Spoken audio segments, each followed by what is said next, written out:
at Walmart. You gonna be running in it? Is that what you're doing? No, I don't know. Maritza just bought it for me because it was only $1. Okay. Hey, we're not gonna go live today. Oh, okay. I think it's been kind of making us a little funky. And then we have to keep up with the chat. You know, you feel obligated. And here we can just have a little fun. I think, is that cool? Is it good with you? Doesn't matter to me, man. And honestly, Mike, the feedback on you is pretty sour. Why? Because they just said this guy's a Coomer.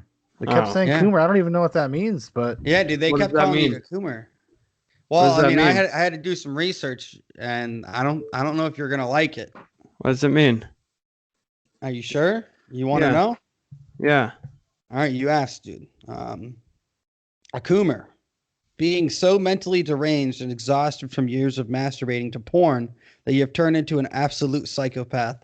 Plagued by anxiety and loneliness, your only pleasure in life is ejaculating to porn several times a day. Slang for what a normal man does when they have an orgasm is to come. What the porn addict does is to coom. Nice. So that's the kind of vibes you're throwing out there to the world. They're just like, this guy. Who called me that? What person on the chat? Well, who did that? Who was it? No, like, dude, this is like, there's so many great definitions, man. Another definition of Coomer is an elusive creature that spends its whole life desperately trying to reach the next best nut. It is classed as a critically endangered species. The Coomer was once thought to be nothing but fiction due to rarity of these beasts. Not much is known about the habits of these elusive creatures, but they are said to reside in tiny rooms that reek of mildew and BO, floor littered with custom-made wafu pillows, and the coom of the Coomer itself. It's kind of like where you record. They're just kind of I am in a small room. Yeah, it is, dude. The Coom Palace. You're in a Coomer Palace, my friend. It is said that if disturbed, the Coomer will become enraged and will attack the offending creature. It has been reported that a Coomer may even comb upon its enemies. Some say stuffing them into homemade coom jars on occasion. Are we recording all this? Yeah. Okay, good. We're going. We're going. Yeah, we're live. Well, we're not live, nice. but we're live. So Coomer confirmed, everybody. Hey, what's going on? Welcome to Zoobox, a podcast about nonsense, much of which you're about to hear. It's the three of us. We're here. Yep. Okay, now continue, Dan. Okay. Make sure if you're on YouTube, like, share, subscribe, follow the notifications for when we go live. Sean goes by himself, usually on Mondays, called Nightcap, and then Zoobox Live on Wednesdays. And then Sean does his movie reviews or whatever you're here to come in for.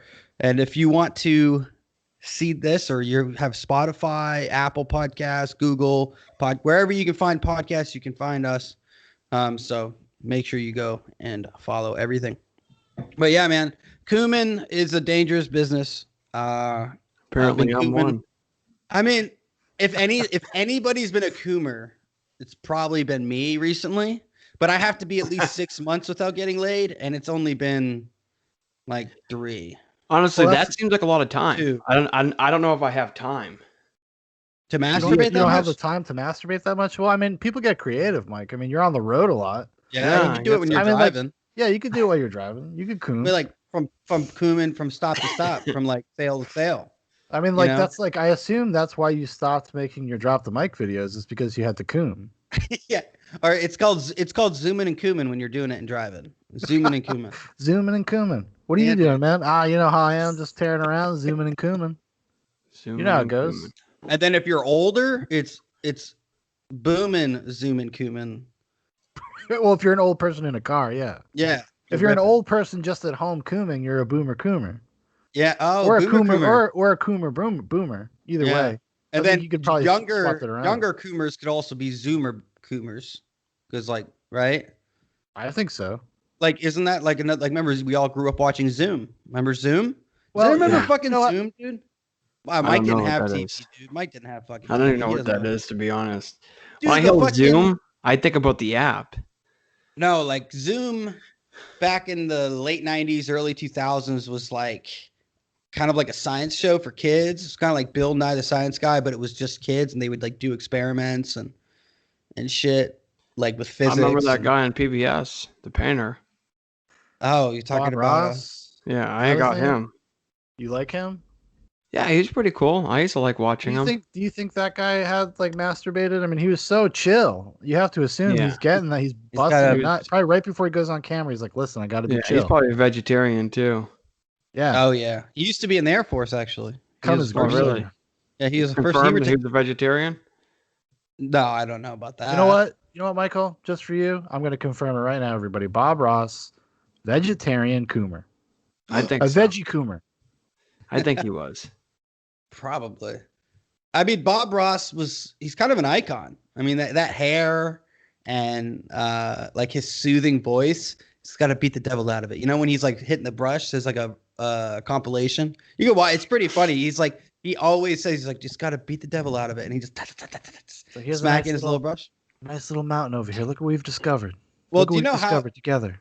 So like from what I read about it, he basically, when he retired from the military, I guess he was so like sick of being mean to people, because that's what he had to. He was a first sergeant. That's like basically a guy who like not hands down punishments, but can fuck with people pretty hard. Like those guys are usually can be really big dicks.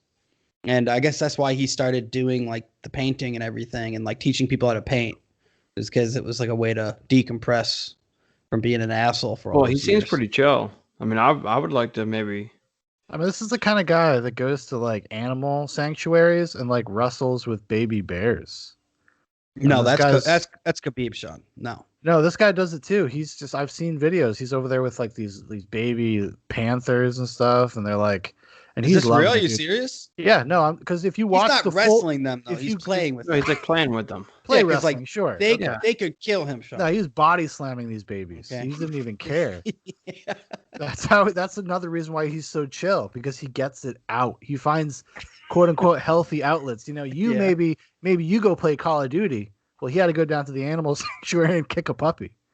Oh, dude, I know this is like completely out of left field, but I was reading about the Unabomber today, and it's pretty crazy, man. Like, have you guys looked into his Communist Manifesto? Oh, it's not his manifesto. Sorry, not his. Sorry, my bad. Did he live in the woods? Yeah, Montana. Yeah, okay, that's the right guy. They just sold. They had like a mobile, like museum where they would bring his house, like all over the place. Like you can go like look at it, I guess, or some shit. And that sold a little while ago, a couple years ago.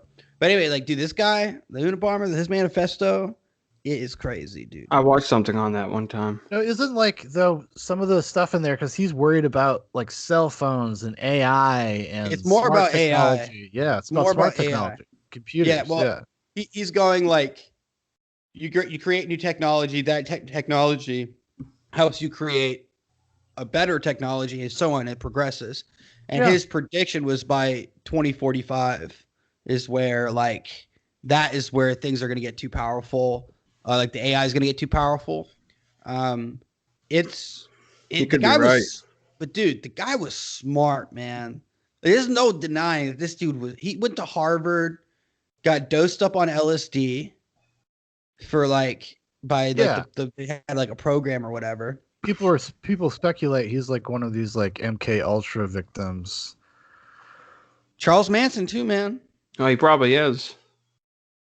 Well, the government, it's come out over the years that, Charlie Manson was at some point a government informant. That's why he got so much protection for so long. Well, that's as far as I know, because I watched that guy who wrote the book on Charles Manson. Yeah, I watched the JRE with him. He doesn't say that was confirmed as far as I don't remember. I remember him saying like a judge from that time was like, this is insane. This guy should have been like, he knew people. Yeah. Like, he was involved. He was clearly connected, and he was able to ingratiate himself through like entertainment, because he was involved in pop music. He actually wrote some pop songs in the 60s that were very popular. I think he worked with the fucking Beach Boys, if I'm not mistaken. He actually co-wrote some Beach Boys songs, some of their early hits. Really?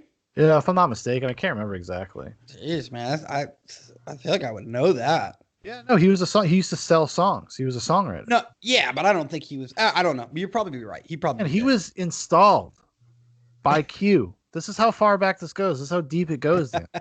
Now, let me ask you a question. Let me ask you a question. Unabomber, Coomer or not? Oh, 100%. Oh, yeah. He's the definition. Yeah. Well, he might be the definition of more of like the incel. No, dude, Sean, that definition fits him perfectly. Like, yeah, because Rita, what Dan was saying, he's living in that damn little shed, making bombs. Sean, being so mentally deranged and exhausted from years of masturbating to porn that you have turned into an absolute psychopath. Plagued by anxiety, true. And loneliness, probably true. Your only pleasure is life, ejaculating to porn several times a day. Now, are we gonna say he was addicted to pornography?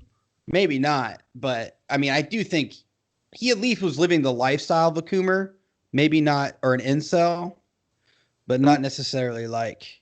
Hey, when I was 18, I actually considered living in the woods, just like getting away and like finding a cave and.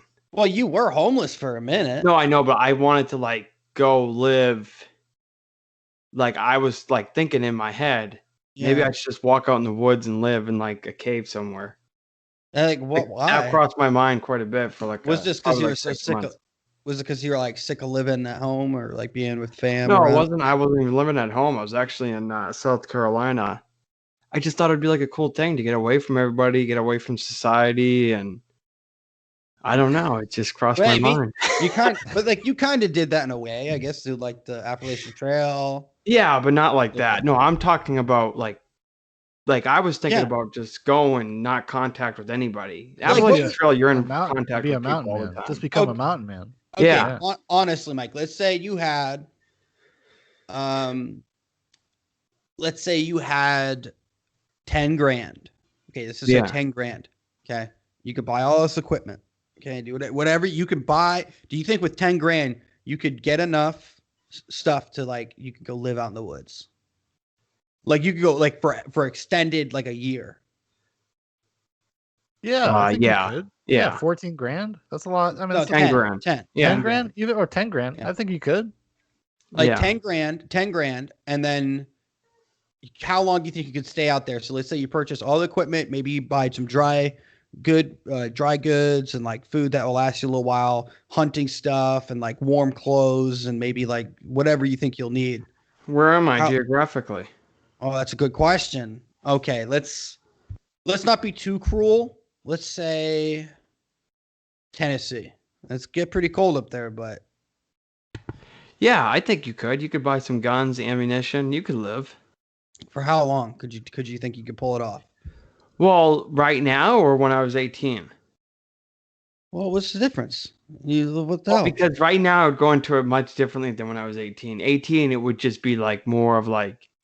Well, like into the wild. Now I would buy books about, like, if I was going to go do that, I'd buy books about dehydrating meat, preserving food. So I would have never done that when I was 18. I would have just been like an idiot and like into the wild. Yeah, like into the like that guy in Alaska went up to the bus. Yeah, so it would have been two different things. I guess I didn't know about that stuff. I would have just bought like a bunch of canned food and maybe like a wood stove and went. He's like, man, I got all these cans and I'm going to use the rest of this money as kindling to start fires. Do you think that is a Coomer move, dude? That's a Coomer move. That's the ultimate Coomer. I mean, those people, if you're living in a cave, those people that's that totally Coomer, those people from the live streams that completely, totally, 100% exist and that identified you as a Coomer. Yeah. They were right, Michael. I mean, this is Coomer behavior. You're over here talking about like I just. No, I thought about it. You guys never thought about this, like getting away from society and like going out, or no? I think about like moving to the mountains and like living in a cabin with like power. Oh, okay. not like the woods, like just fake like camping. surviving. Yeah, this is when I was 18. I haven't thought about this in a while, but I did think about like living in a cave, in like finding a cave, setting it up as a home. And just like living in it. I could see just like, I'm really sure I can do this. Why not? You know, and I was like visualizing, okay, I'll get a wood stove in there. I'll run some pipe up and just kind of make like a door out of like logs. And I don't know, just live in the cave. Just live in the cave, hang out. But you never thought about living out in the woods. Like, okay. Oh, of course. I think everyone's like at least I've contemplated like, oh, it'd be cool. Like when I was younger like just to survive, just like figure it out or whatever. Or did you like watch like a movie and you're like, that seems pretty cool, dude. I watched The Edge the other night. You go camping one time and you're like, fuck this, man. Exactly. Fuck this. I wake up all wet. I'm like a soggy tortilla. I feel miserable. I'm just like flopping around. Oh, dude, listen, man. I like camping. I don't mind it. During the summer, it's okay. I fucking hate it. Like the last time I went camping, I was like 22, and I was like, I don't ever want to do this again. Get me an hold RV, on. Can I ask you a question? Give me a cabin with a bed. Sean, were you legitimately prepared though? Like did you actually 50. No, like come on, like I mean, you were prepared. I had a sleeping bag. I had a tent. I had food. See, I don't like going camping like that. If I'm gonna go camping like that, I'd just rather stay in like an RV or a hotel room or a cabin. So what I like to do is I like to get a tarp and get myself into a cocoon at night. Then I hoist myself into a tree so the bears don't get me. But what I like to do is like more backpacking. That's way different than like camping. When I think about camping, I think of somebody pulling up, setting up a fucking tent. Their car is right over there. Yeah. And they're just sitting there for a couple days. Yeah, but you're talking about like adventuring. That's like you have like a purpose. Like just to go sleep in the dirt is not. It's not fun to me either. I don't like that either. But if I was like saying doing the Appalachian Trail, me and the boys, we get together, we're gonna go hiking for a week. Like that would be fun because that's an experience. But just to go park it somewhere in the fucking woods, no, thank you. I don't like that either. Thank you. Yeah, I think it's cool if you're going for a reason, like if you're going hunting or you want to go fishing on the river for a weekend, or like there's not like there's got to be a grander, like you're right, like a grander purpose. I'm not just gonna go camping to sleep in the woods. Wouldn't this be way cooler if me and you we went to fucking Maine, we got a backpack full of shit, we hiked out like 100 miles into the woods, got at some cool fucking lake in the middle of nowhere, went fishing, then camped there for a couple of days, then rather than just pulling up, fucking parking a car and setting a tent out, and it's like, fuck, dude, we could just hop in our car at the end of the night, drive 30 miles down the road or whatever, and get a hotel room. Yeah. And then come back the next day. No, like I said, it has to be kind of this adventure. It has to have some sort of purpose. Like imagine this, okay? Imagine like you're hiking Appalachian Trail, you go to Maine, and you guys, we all go out there, we all die. Like you could say like, well, man, they were doing some crazy cool shit. They're out there hiking, it's dangerous out there. Wild animals. At least they didn't die a bunch of Coomers. Yeah, exactly. They'd be like, well, look at these fucking Coomers. What did they do? I don't know. They parked their truck next to the side of the road and went into the woods and they died. It's like a bunch of fucking Coomers, dude. Hey, can I say something about the AT? Honestly, the coolest part is Maine because it's the most remote place. Mm-hmm. Everywhere else on the AT, you're pretty damn close to like civilization at all times. See, I like that though because I get to feel tough and adventurous, but not actually have to do it. Like what's the furthest though? Like what do you mean? What's like the closest your average close to like population like city? You're always around it. Like you're never too far away. Yeah, but like I'm talking miles. Like how many are we talking? 20, 30 miles? Well, it depends. Yeah, you may be like 30 miles up, but that's not that far. But no, it's not. And it's probably hiking spurts. Yeah, but when you're in Maine, like you go through places, dude, you come up on giant lakes where nobody fucking lives on. Like there's not a house on them, and they're huge. But the cool thing about the Appalachian Trail, though, is you just drop the name Appalachian Trail, and people just assume. So, like, I could be like, yeah, dude, I spent a couple weeks on the Appalachian Trail. They don't know that I'm fucking leaving every night. I'm hiking to a town and going to a bar and then going to my hotel room. Yeah, a lot of people do that, and a lot of people yellow blaze. They'll hop in the fucking vehicle and like they'll hike a little bit, and then they'll hitchhike here and there. Like the Appalachian Trail is not like it's. If you want to, you can make it more remote and like live out there, but there's a lot of you get to a lot of civilization pretty quickly. Maine's really the only place in New Hampshire where you're kind of like excluded from people. Really? That's pretty cool. I didn't know that. Yeah. What about the Great Divide though, or the Continental Divide up in? I think that was more remote. Like those ones are more remote because they're not as built up as like the Appalachian Trail. Yeah. Like the Appalachian Trail has like a whole, like system built around it. Like there's literally shelters where people go. It's like a giant party. Like I'm not lying. Like when people start the Appalachian Trail, like if we started in Maine and went the opposite way, but if you start down south in Georgia. At Springer Mountain, I believe it's called. It's like a giant party for the first month. Like people are Really? just partying, doing mushrooms, smoking weed. Oh yeah, it's wild. It's It's crazy. like there's just no rules up there. Like no one gives a shit. Yeah, I know. People are fucking partying and Yeah, fucking and doing whatever they want to do. God damn. God bless They're them. not taking showers. They're having dirty sex. It's happening. They're Disease definitely is not. They're rampant not in these Cooming. camps. They are not Disease is rampant. Coomers. Yeah. No, the Coomer's too intelligent for that. He's not going to be.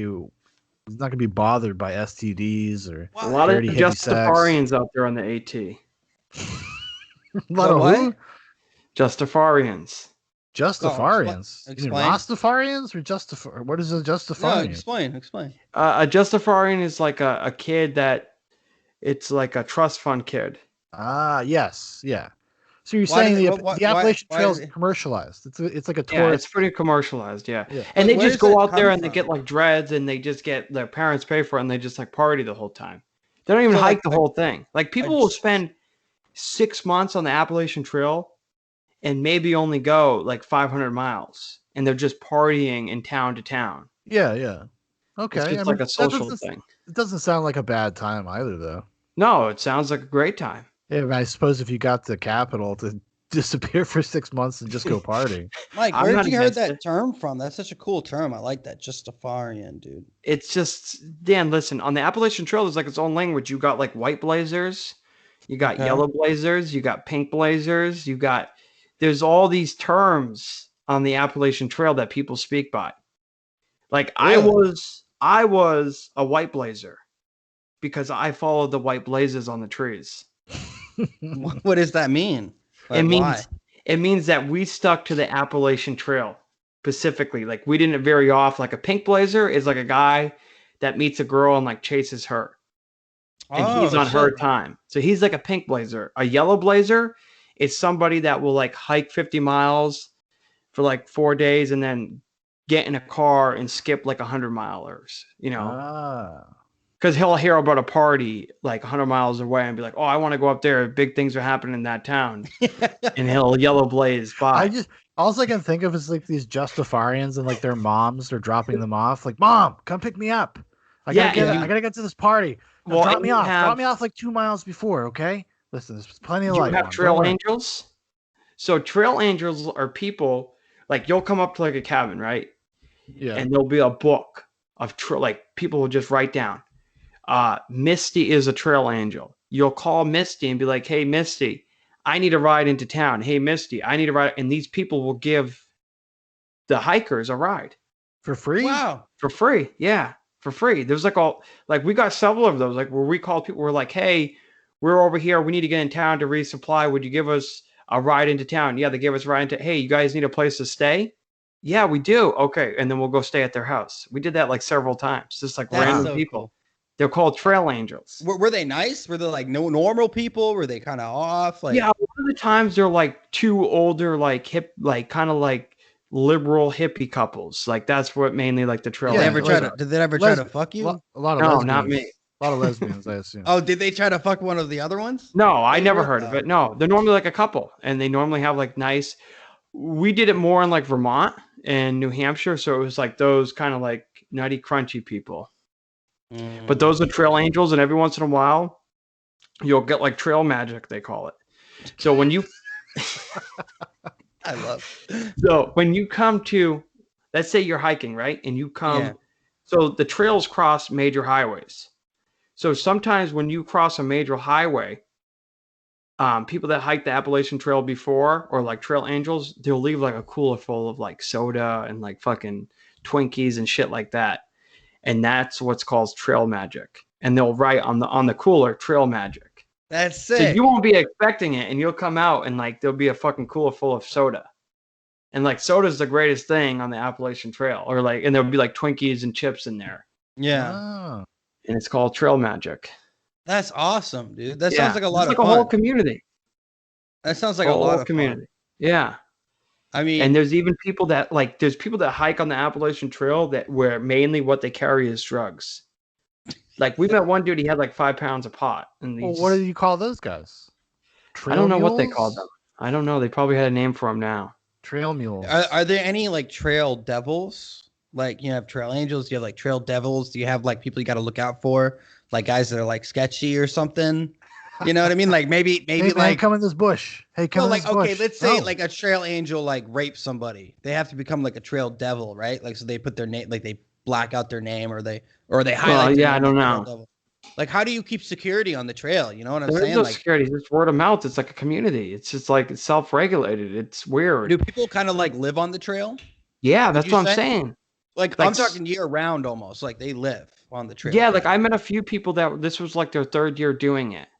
And they weren't like their goal wasn't to complete it. Their goal was just to stay with the party and have a good time because the party shifts. So when we got to like Connecticut and Pennsylvania, that's when all the southern people we were meeting them kind of halfway there. Yeah. So that's where the party was. So there was just people that we met in that area that were just there to hang out with the party, basically. Because you have a whole group, like I don't even know, like maybe like 3,000, 5,000 people try this a year. Not all of them finish, but a lot of them will go up to like Pennsylvania, Connecticut, and they'll just party the whole way. So they all stay together, basically. It's like one giant party.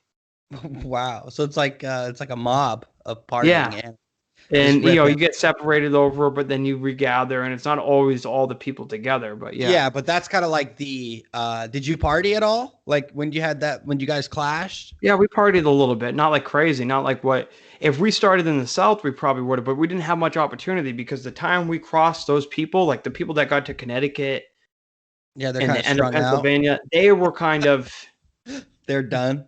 well, they were done, and then also like those were the people that were going to finish the trail. Like all the real hard partiers, they all Yeah. fell out Right. along the way somehow. So these people are more like we're gonna get fucked up, but we're not gonna ruin our lives and not complete. Yeah. You know, like they're But gonna. I met some kids that were just like they were there to party. They were there to have a good time. They didn't care if they completed it or not. So like that's pretty interesting. I didn't know about the culture. Of Oh the yeah, part, it's the a party big life. culture. And everybody, you never give somebody your real name on the trail. That's like Why? a big no-no. Like if I say, "Hey, my name's Mike," they're like, "No, hey, don't tell me your name." Your name's Skip.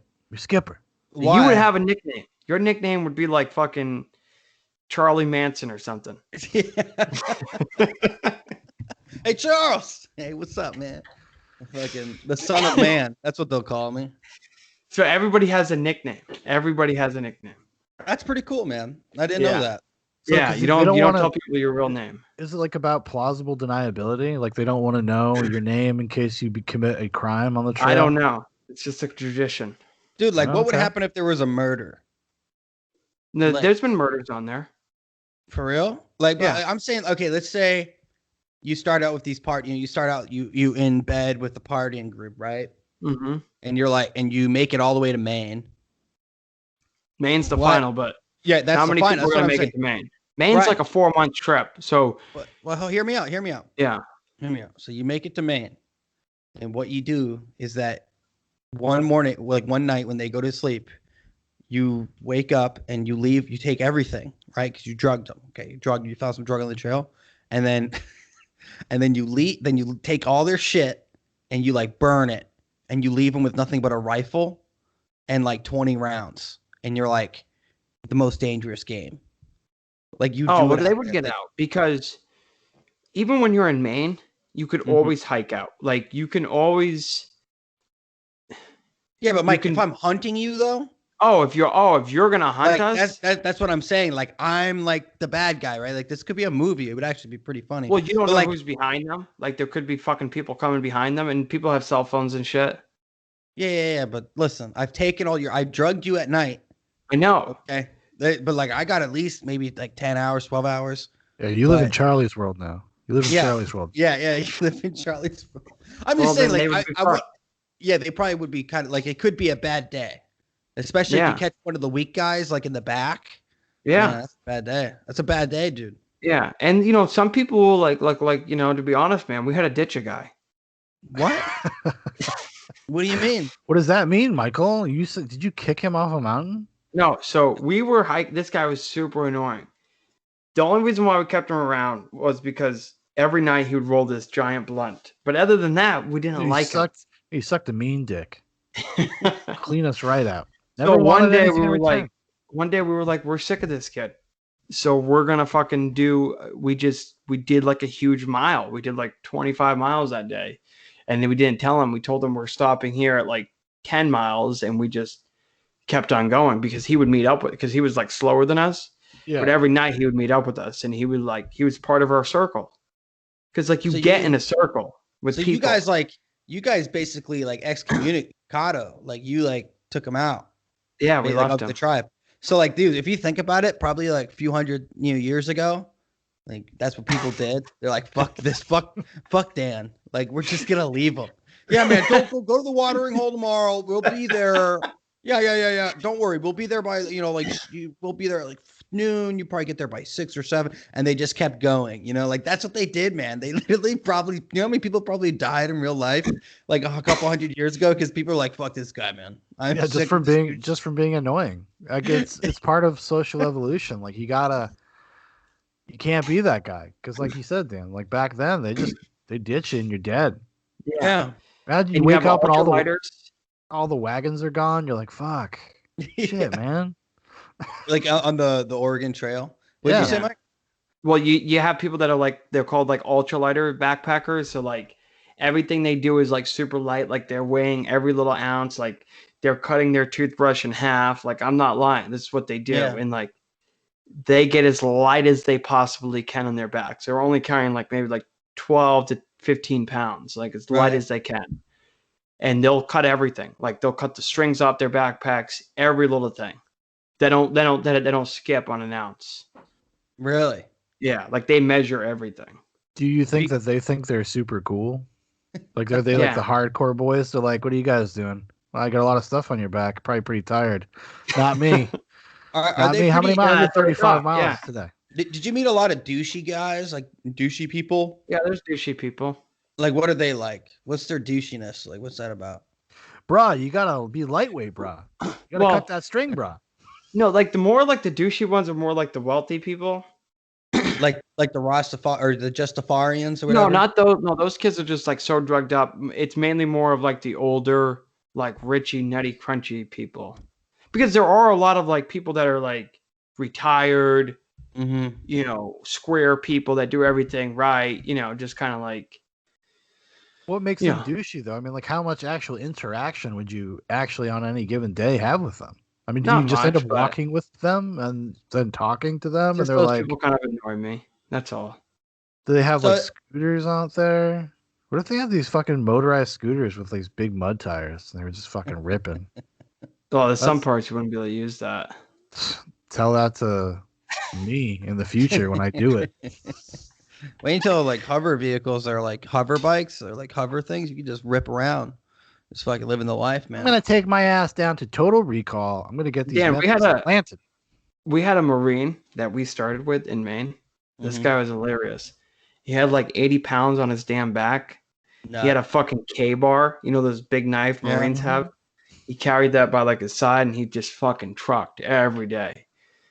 Every day. And how long did he last? You said he didn't finish, right? He didn't finish, no. He stopped. Like he was like an alcoholic ex-Marine. He was a Mainer. He was from Maine.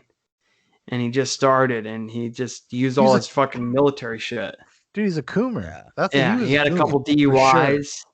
He's like a boomer. He's a boomer Coomer for sure. Because he had like half of that backpack was just fucking like Keystone Ice. Was it filled with alcohol? Is that why it was so heavy? Dude, he had everything in there. How far did he make it though? And honestly, we left him at the end of Maine. So I don't know how far. Like 200 miles, 300 miles. Yeah, probably like 300 miles. His nickname was Turtle. Why? Fucking turtle, dude. Because he looked like a turtle. He had a big green bag, and like he would just. Just get it, dude. Fucking the turtle, man. So you guys were doing drugs with the turtle. Well, we didn't really do drugs at that time. We did a pot. That's it. That's all we did out there. Yeah. God, that sounds like fun though. It sounded like it was obviously one of those experiences that. Yeah, it was fun. Good experience, Yeah. God, if you guys didn't know, Mike's was a pretty big backpacker at one point. It was fun. Yeah. Backpacking's a lot of fun. This is why he legitimately thought I could just move into a cave, man. No big deal. Yeah. NBD. Well, this like was even before all that. I didn't even know about backpacking then. No, I know, but this is what planted the seed because you were this type of person. Yes, and You're the one of these- opportunity arose. Yeah, yeah. I remember you when you started planning it. I remember, like, because you took off school to do it. You were like, Yep. it's big. We were talking about backpacks and shoes. And When did you all do that this? good How stuff. old were you when you did this? 23. 20, 23, yeah. Oh, okay. I was 23. It was That's good. pretty It was fun. That's awesome, dude. Man, it's been kind of a wild few years for everybody, I guess. I mean, Mike, now you're about to be married here in April, right? April? Mm-hmm. Yeah, What April day? 1st. No, May April 1st. May 1st. May 1st. May 1st, you know, Sean's a dad. You're a dad now, Mike. And I'm over here just cooming. Just cooming away, dude. You know, you can still be a coomer and be a dad. I mean, you could. You think? You could. Yeah, Possible. I mean, it's like it doesn't matter how much you have sex, then you could still just be cooming, dude. No, because it's like you're so alone. Well, do you think being alone is the main component? So, like, say if like this guy Turtle, I mean, he's out there alone on the trail. Like, this is part of his solitude, part of his boomer coomer lifestyle. Well, it's the solitude and the addiction to pornography, and the only that's what he had in his backpack. Yeah, that's why it was so heavy. Of Playboy. Yeah. Well, being a coomer is not just the solitude, but it's also addiction to pornography. And the only good thing in your life is the ejaculation.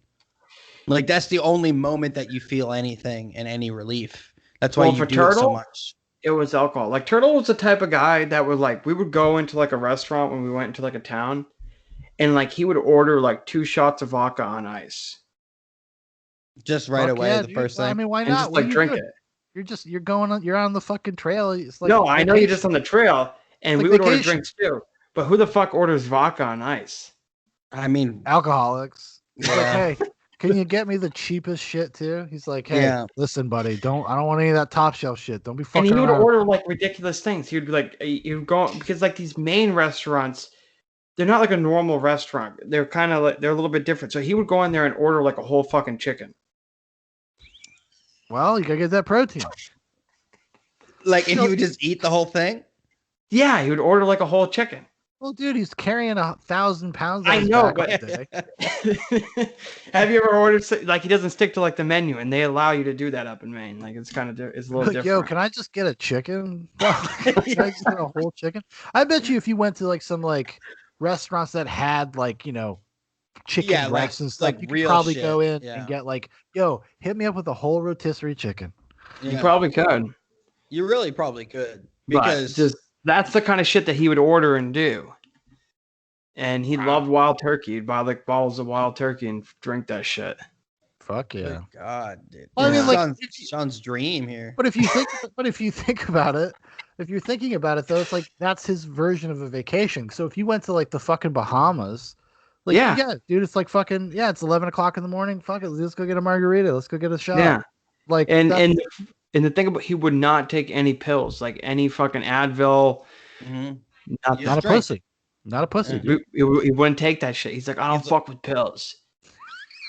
Because one night he's fuck with ibuprofen. Well, he's already destroying his liver. He doesn't want to. Yeah, I guess. One night he was like, his back was hurting. Like we hiked up this big mountain. We're halfway up it, and we stopped halfway up it, and that's where we camped out. And he was like whining. He's like, "Oh, my fucking back is killing," and he didn't have any alcohol or anything. And my friend Ian was like, "Hey, do you want some ibuprofen?" He was like, "I don't fuck with pills." Pills? I'm not offering you Oxycontin, dude. I mean, jeez. Well, I mean, he had that Maine accent. A lot of people that have like chronic like pain illnesses and stuff like that, a lot of them are drunks or they're addicted to pills. So maybe he's learned his lesson or something, and he's like, I'll just stick to the booze. Like maybe that's actually could be a possibility. It probably was. Damn, dude. It was funny. Anything to dull that shit for people. They'll be like, every night before they go to bed, drink like a glass of whiskey, like a big fucking like a real glass of whiskey. That's how they used to do it. He's old school. And there's another cool thing in the Appalachian Trail. There's this fucking cult dude in Vermont, and they take people in from the Appalachian Trail. Yeah. And they have like a little restaurant. They make fucking soap and shit. But they let you stay there for free. But you can eat in their restaurant if you pay them. But what they try to do, they try to evangelize you. Yeah. And they had a couple fucking people that stayed there that were fucking members from the AT that never left. They were there for like 5 years. Never fucking went home. Just stopped on the trail and fucking joined their cult. What is it? What's the name of it? Do you remember the name of it? Fuck, I can get it. I can get the name. Dude, what? There's a cult on the AT? Yeah, and they take you in. They're cool as shit. Are they like... Yeah, well, yeah, usually they are when you first meet them. Mike, have you not seen like, I don't know, The Wicker Man or like what's that movie? Oh, dude, and they got fucking banana bread to die for. And that's how they get people. People are like, how can I leave? Banana bread. Yeah, no, and you know what they have like in their restaurant. How many people are there though? How many people are in the cult? Yeah, would you guess? Well, I didn't see them all because they work on farms and stuff, and like this was like in the city, like a little town. Even darker. Yeah. It's even a darker situation. They're like, I don't know. I don't see. Like they're communists. working somewhere. They're working somewhere on the farm somewhere. I don't know, man. I didn't see a lot. So yeah, I didn't get to see them all. And they let you come in. They give you clothes. They let you wash your clothes. So they give you a set of clothes. They give you a bed to stay in, and they just let you stay in there. And they have a little restaurant you can go down and eat in. And they have this huge painting. Have you guys ever seen the Magic Bus? The Magic School Bus? Yeah, they have a huge fucking painting of that in their restaurant. That's weird. And they have like a whole bakery, and you go in there and you order food, and it's pretty nice. This like a Jesus freak drug cult? Yeah, I don't think they do drugs. I don't know. I mean, the Magic School Bus. If you got a Magic School Bus painting. Well, no, here's what the guy explanation was, because I asked him about it, and he said, the hippies had it right. They just flew a little too far over the cuckoo's nest. Like, so they just did too many drugs. They fucking worked too hard. But maybe they had like very same philosophies as like the communal aspect, take care of each other. Yeah. And like it's like the community raises children and fucking socialist, blah, blah, blah. Dude. I wonder. Well, I mean, like I guess it works on a small scale. I guess. Well, like that's the communism. I mean, these things are, what do you call them? Like communes, communes, work cooperatives. Here it is. This is it. I just found it. What's it called? The one. Their deli is called the Yellow Deli, Hiker Heaven, Creepy Cult, or both. This is the article. Oh shit. So yeah, it's I don't know what they are. I'll have to read about. This is like a big article, but this is where I went. Cool. I bet there's YouTube videos on it too. It's called the Yellow Deli. And this guy the Yellow Deli. Yeah, look it up. That's fucking cool, man. I mean, I just want to know what's like if anyone's done a documentary on them, or maybe like went and like interviewed people who've done it. I bet they have. Not that I know of, but yeah. Yeah, there's a few videos here. We actively tried to join a cult. The Yellow Deli documentary. There's one from 8 years ago. One from a year ago. How long? The Yellow Deli cult. You're not just buying coffee and sandwiches. They range from 45 minutes to 10 minutes to 7 minutes. So you're basically telling me I could be entertained for at least 2 hours. Oh yeah. The Yellow Deli in Chattanooga, Tennessee. They have one in West Virginia too. Oh, so they're they're like growing. So they're just expanding. What is it? The 12 tribes called? Yes, that's it. I think they were talking about something about the 12 tribes. Is that like the 12 tribes of like Israel? Is that what they're trying to refer to? And Sean, you may be right. They may have started in Tennessee. Yeah, well, I'm just looking at the videos. It says that there's one in Chattanooga. Yeah, I know there's one in West Virginia, Vermont, and I think they were talking about Tennessee. Maybe that's where they started from. Because a lot of the videos are just people that are on. Seems like they're probably on the Appalachian Trail doing like vlogs, like gondolas in the Yellow Deli. Update 33, homemade wanderlust. So some hiker lady. Oh, okay. But some of them are actually like documentaries of being inside the restaurant and stuff, and the people in there. Right. Well, I mean, so do you think? Do you think it's a good idea? As far as like a platform, though, making it a business first for cults, like it's pretty smart. Yeah, you get them in with the banana bread. Yeah, like you start it and then you backdoor them in. But how long could you stay there without paying? You don't become know. part of the commune. But you can become part of the commune. Stay there fucking forever. But you said you could stay there for free. Like they would let you stay in the I little stayed place there for free. just one night, obviously. And you know what they gave me? They gave every hiker like a going away gift. Mm-hmm. They give them like this chai fucking bread that's like it's like full of chai, and it gives you it's full of like caffeine, and it fucking hypes you up. Really? It sounds like the bread that they eat in the Lord of the Rings. Yeah. Yeah, they give you that before you leave. They take a little bit bite and they're like full and shit. It's fucking great, but no, their banana bread is out of this world. Like I when I was in Virginia, I was like, I got to go to fucking West Virginia. It was like a 3-hour drive because I want that fucking banana bread. I love banana bread. It's my favorite dessert. No, but that's my favorite dessert. It's banana bread. Really? Yeah, so fucking good. You got to eat it. Like, go to Vermont. It's that good. And look at the pictures, Dan. It's like a cool little restaurant. It's like a cool little deli. I'll have to check it out. It kind of looks like something from like Europe. Well, Chattanooga is not too far from me.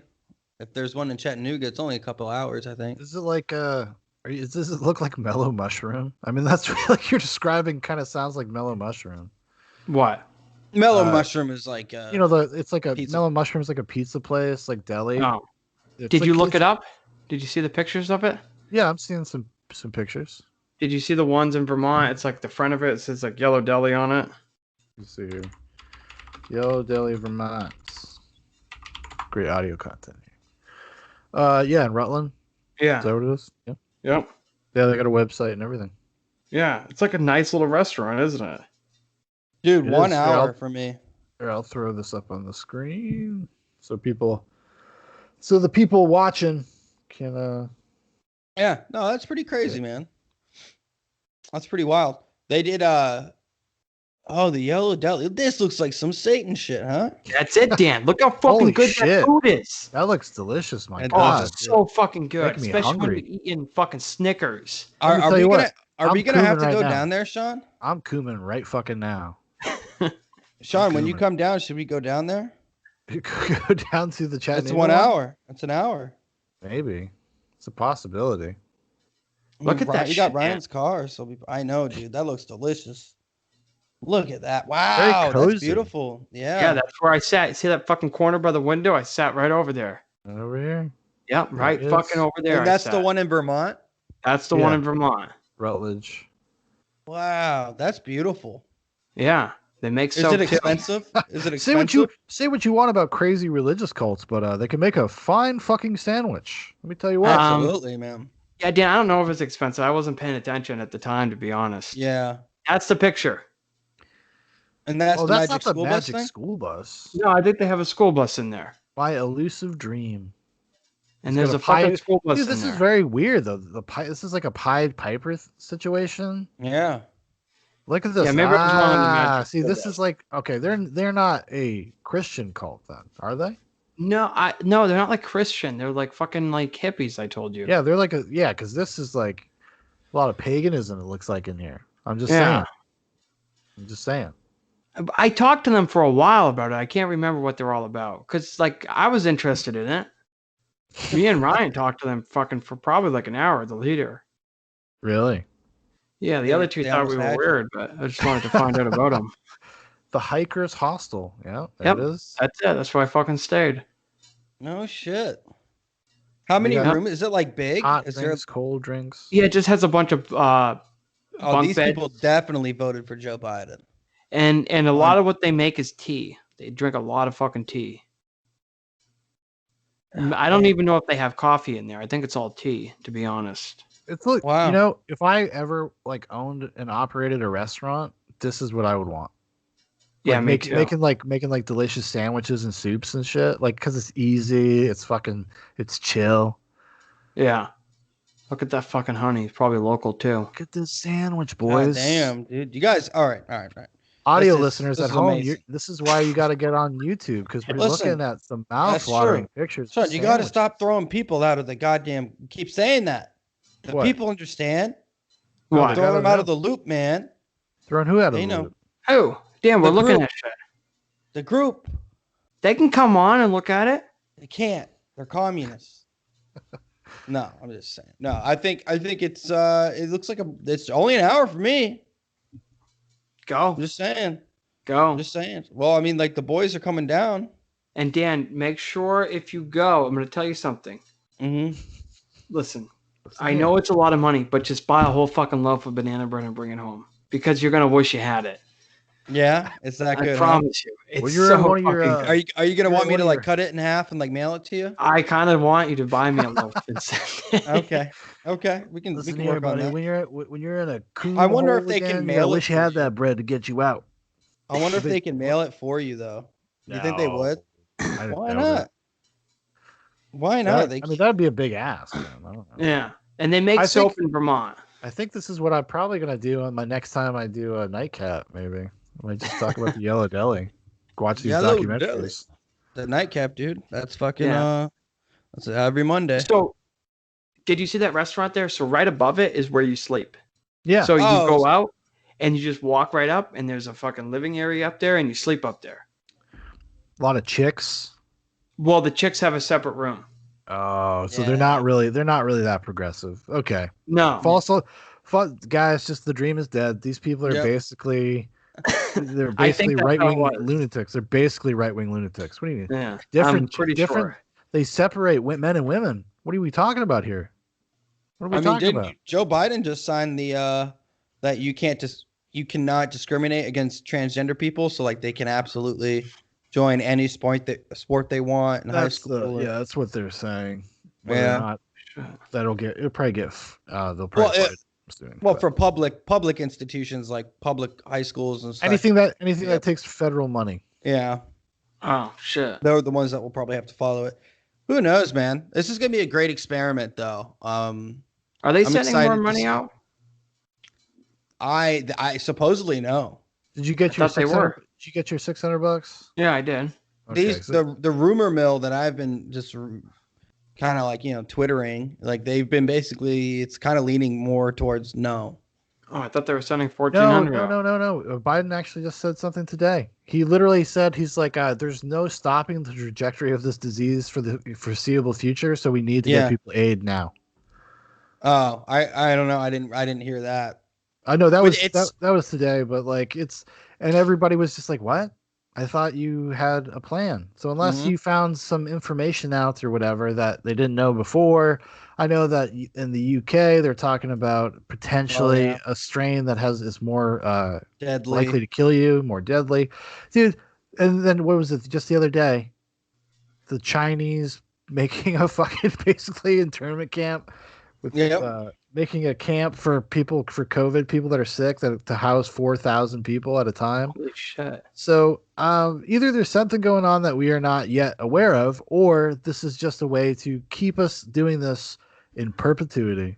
Like I think that's what it is. That's my great concern is like they're just going to use this as a fucking excuse to do this shit forever. Because like they're going to open the economy back up, but they're not going to let go of this weird like psychological control they have over people, just keeping people in fear constantly and making you do the mask and all that stuff. It's all about when have they ever let it go? No, that's what I'm saying. They got it.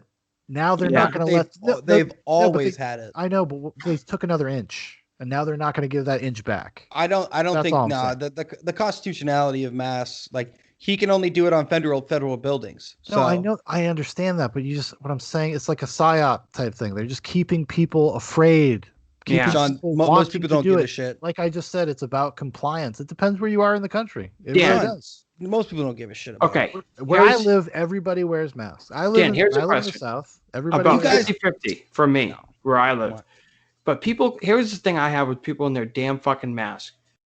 You call me out to your house to look at your house, and you are wearing a mask, but I go all in your house, touch everything, look, and we're right next. That mask isn't doing anything. It's not going to stop you from. If I have COVID, you're getting it. No, because I'm with you for 2 hours. It's just it's a psychological thing. It's about compliance. Now, I guarantee you that there's probably some efficacy where it's like, then they already said it's like 10%, and that's the only if you're wearing it correctly, if it's clean, et cetera.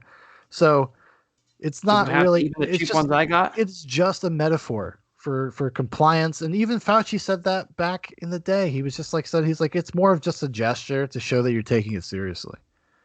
And I don't think there's really anything that's really changed that. Well, why do you wear a seatbelt? Exactly. It's the same thing. It's not. It is. I mean, it is the same thing. But like, I never wear a mask. I have one on me, and when I see it on like the door of like a private business, yeah, I'll throw it on because I'm respectful.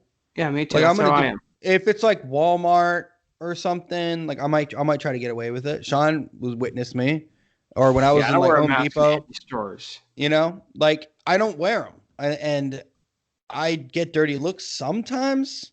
But honestly, like when I was down there, I noticed it was a lot looser. Like there was a lot less people wearing masks and stuff when I was down there. It's people who are older or overweight, or for some reason, black people. A lot of black people wear masks around here. Like it's mainly black people that do. Honestly, is it really? See, they're the ones that black people are the people I see most wearing masks the most. Where I live, it's the exact opposite.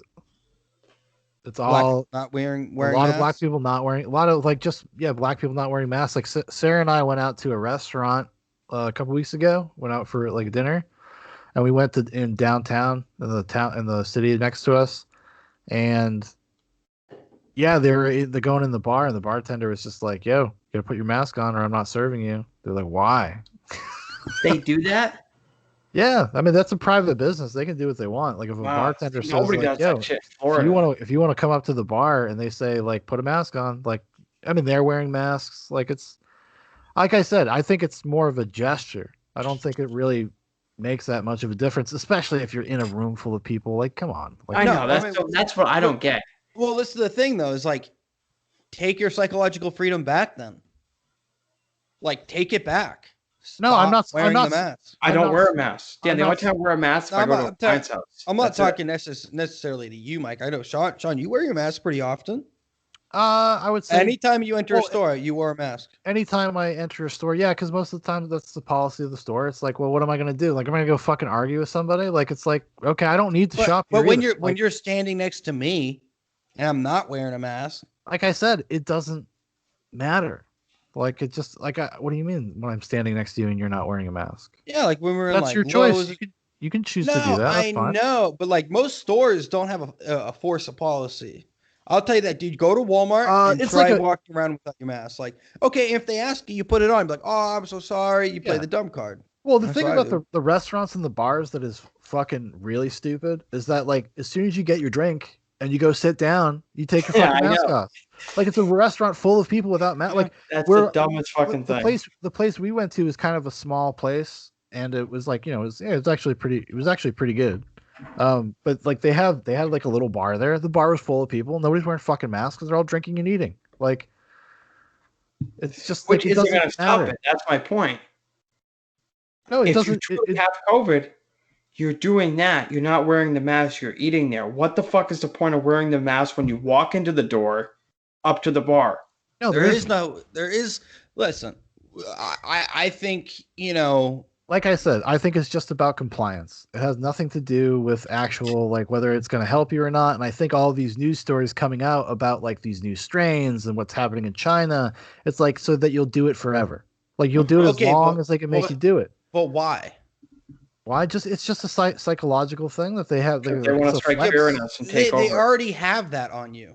They're about to take over. Dan, but you can't. How can you not like understand the concept? Like this is an inch more that they've taken. They've taken an inch more, and now only they're not. Because they haven't taken it from me. Now they have. I'm not saying from you specifically, you personally. We're talking generally about people and about how people. I mean, like this is follow it. This is why I'm so happy I don't live in a city, because like all of these governors and stuff, the government's telling you, we can just take this shit away from you and there's nothing you can do about it. No, that's not true. We'll fine you into the dirt. We're not going to help you when we force you to close your businesses. You're going to lose everything and you're fucked. California. And that is the fault of the people, not the government. Dan, what are you talking about? You can blame. Listen, if the people are the one, like, I know. I'm just saying, if the people don't stand up, who the fuck do you blame? Yeah, but you're talking about two different things. All I'm talking about is the government flexing its muscles and doing it like for not necessarily nefarious purposes. I don't know. Maybe they're just doing it because they think they can. Maybe they're that fucking weird. And no, you're right. Society at some point will have to make a decision about how it wants to actually go forward. But I think that they will try to drag this out as long as humanly possible. no incentive for them. Like now we have people in the government that literally support the idea of like this, like the quote unquote great reset and all that stuff. So they're going to they think this is an opportunity to restructure and reshape the way that things are done.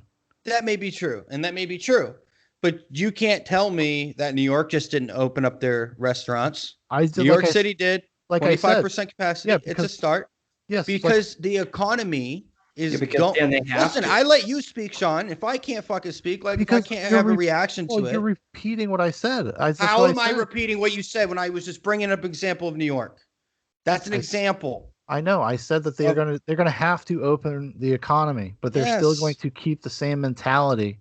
Like it's still going to be kept that way, and it's going to be used to like, who knows what happens in 6 months? Like, do they repressure people again? Do they do whatever? I don't know. I don't know the answer to that. I mean, and they very well may have, but people won't do it. I don't know. The media is all-time low in trust. I don't think people trust mainstream sources. People are already calling out Joe Biden for getting rid of like 10,000 jobs on his first day in office. 10,000 jobs in one day. I think it was 1,200, but it was like 10,000 potential future jobs for the project. But like immediately, 12,000 people were basically furloughed. Because that's if you know anything, I worked on pipelining a little bit. He's talking about the Keystone XL pipeline, which was actually something that was fucking in the works when I was pipelining. They were talking about it. They thought that we were going to go do the Keystone XL next. Mm-hmm. That was the next thing that we had lined up. This was in fucking 2010. Mm-hmm. So it's taken them this long to kind of get everything ready. The infrastructure, there's already pipe out there. There's just people literally sitting waiting to go to work. They're probably already out there. Because they were supposed to break ground, I think, in a couple weeks or something, like a week. Yeah. So they had people already out there. They had 1,200 people out there, basically. And those people just got sent home. But it would have had a cascading effect, which it would have created in total, I think, another 10,000 jobs, I believe, if I'm not mistaken. But, but like in terms of calling him out, it's only been a couple days. I don't know. The media's not, they're not going to go after him. They're not going to come out with the teeth out. Like literally he went and signed all of his executive orders, was asked about like his vaccine rollout, where he's like, we want to do 100 million vaccines in 100 days. And the guy was like, well, that's actually under what we would actually be doing now if we just keep going. Yep. Don't you think like we should do a higher number? He's like, hey man, give me a break. You said it. Yep. You said it was unrealistic a week ago, and nobody ever fucking said that to Joe Biden. First of all, well, someone might have said it to him. He just doesn't know who it was, or where it happened. No, he didn't take questions for 6 months. Like, dude, listen, we know. Listen, all I'm saying is you are the moderator of your own life, and if you decide to give up the power to the government, then that's what like we can't sit around and just be like, well, I guess they're going to shut down the. I don't think it's going to go the same way again, dude. I really doubt it. I don't think they're going to shut down again. I don't think they can. No, they can't. In certain places. Oh, well, that's the thing is if you're talking about the Great Reset, they will. If they will shut down our country again for another 2, 3, 4 months, a year, and then the economy will go to shit. Like our gas price is about to go up. Listen, I don't give a shit. Why would that benefit them? That's the only thing I'm like. What? Why would it benefit Joe Biden to crash our economy? It's not about benefit, Sean. Well, according to Sean, I'm assuming, Sean, that you mean like the benefit would have taking ultimate control over everybody. Well, there are people that have an ideological persuasion. A lot of them like socialists, communists, whatever you want to call them. I don't know how you would exactly describe them. They're all kind of like authoritarian. They all like believe in big daddy government. They've wanted these kind of things enacted for a long time. In terms of, like expanding, I guess what you would call the social welfare, net. The welfare state. They want it. They've wanted it expanded for a long time because they work on this theory that like if you just give people kind of the basic necessities, that people will then have the freedom, the time, the money to pursue other things and be more creative and be entrepreneurs, et cetera, et cetera. But we've already kind of seen the microcosm of that with like the way it already exists is that it usually promotes apathy, and it promotes that people that don't actually do that. We've seen that since the 60s when we started like the major welfare programs there, and we look at what it did to the black community and stuff like that. It literally froze them in place for 40 years. That's not healthy, and to want to do that on a grander scale, like it's not something that's not supported by any like science or data that it would actually be helpful to people. It's all speculative.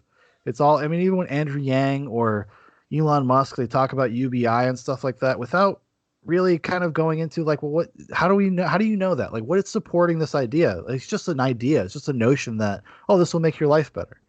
I don't know if that's true. Well, I mean, I think there's an argument with like with artificial intelligence, like being able to take jobs and doing all this. Like, I think it's that's where the UBI is that's where the UBI would come in, because there wouldn't be work for people to do, so they would give you a UBI in base of that. Low skill labor is going to disappear at some point. Well, no, low skilled labor will probably stay around, like manual labor, like lifting heavy things. I mean, guys like, I don't know, like laying cement and shit. I don't know. Maybe they'll figure that out in the next 30 years. Look at those Boston Dynamics or whatever, those videos of those robots and stuff. Like that's what you're looking at your workforce. I mean, and they're not there yet. I'm not talking it's going to happen tomorrow. Yeah. But I think probably in the next 30 years, 50 years. I think it is an inevitability that happens, because when you keep progressing technologically in the direction that we're going, like it's an inevitability. Like it's just, I don't know what that's going to mean for society. Like society, we've talked about this before. Society would have to completely readjust how it functions and what motivates people. It would be a complete change in the way life is lived. Well, there's always going to be people that want to get ahead. Yes, yeah. but it's the same. It would exist in the same way. That's kind of like, it's like 10% of people. Most people are not ambitious. Most people are not self-motivated. Ahead would own the fucking they would own the robots. They would own the businesses that own the fucking robots. They would have a lot of Bitcoin. Let me tell you what. No, I don't know, man. I think it's. See, I think the government's going to draw it out long. They're going to fucking make us wear masks like the next 2 years and crash the economy. Not crash it, but like Sean was saying, put in more of a welfare system for the majority of people. I think it's possible, but I disagree for the majority of people. It's going to be predominantly for minorities. And they're not fighting class warfare. They're fighting identity politics. It's identity warfare. So they're focusing on the next 20, 30, 40 years of their identity politics. They're voters, because they've lost a lot recently. That's why they want to come in over the next X amount of years. They want to allow these 11 million illegal immigrants to come into the country and to be allowed. It's all about extending the power of the party into the future. So they don't really care. It's not about destroying the economy, or I don't think it's personally that. There's no benefit to that. This great reset, like state-owned ownership, I don't think that's going to work right now. No, I'm just kind of using that as a conceptual stand-in. Like, I don't know what you would call it, but right. But all I'm saying is, I just don't think it's going to happen that way. I think, you could argue we're going to see on and off again, like weird restrictions in certain places, but Florida ain't going back. I'd be surprised if Texas goes back. Like they're not going to play ball. And then there's going to be then again, Michael, once the federal government comes in, because guess what? You don't got Daddy Trump in office anymore. They're going to come. All right, well, we're cutting federal funding towards schools because kids shouldn't be in school. And they would this and that. They would fold pretty quick. They would fold.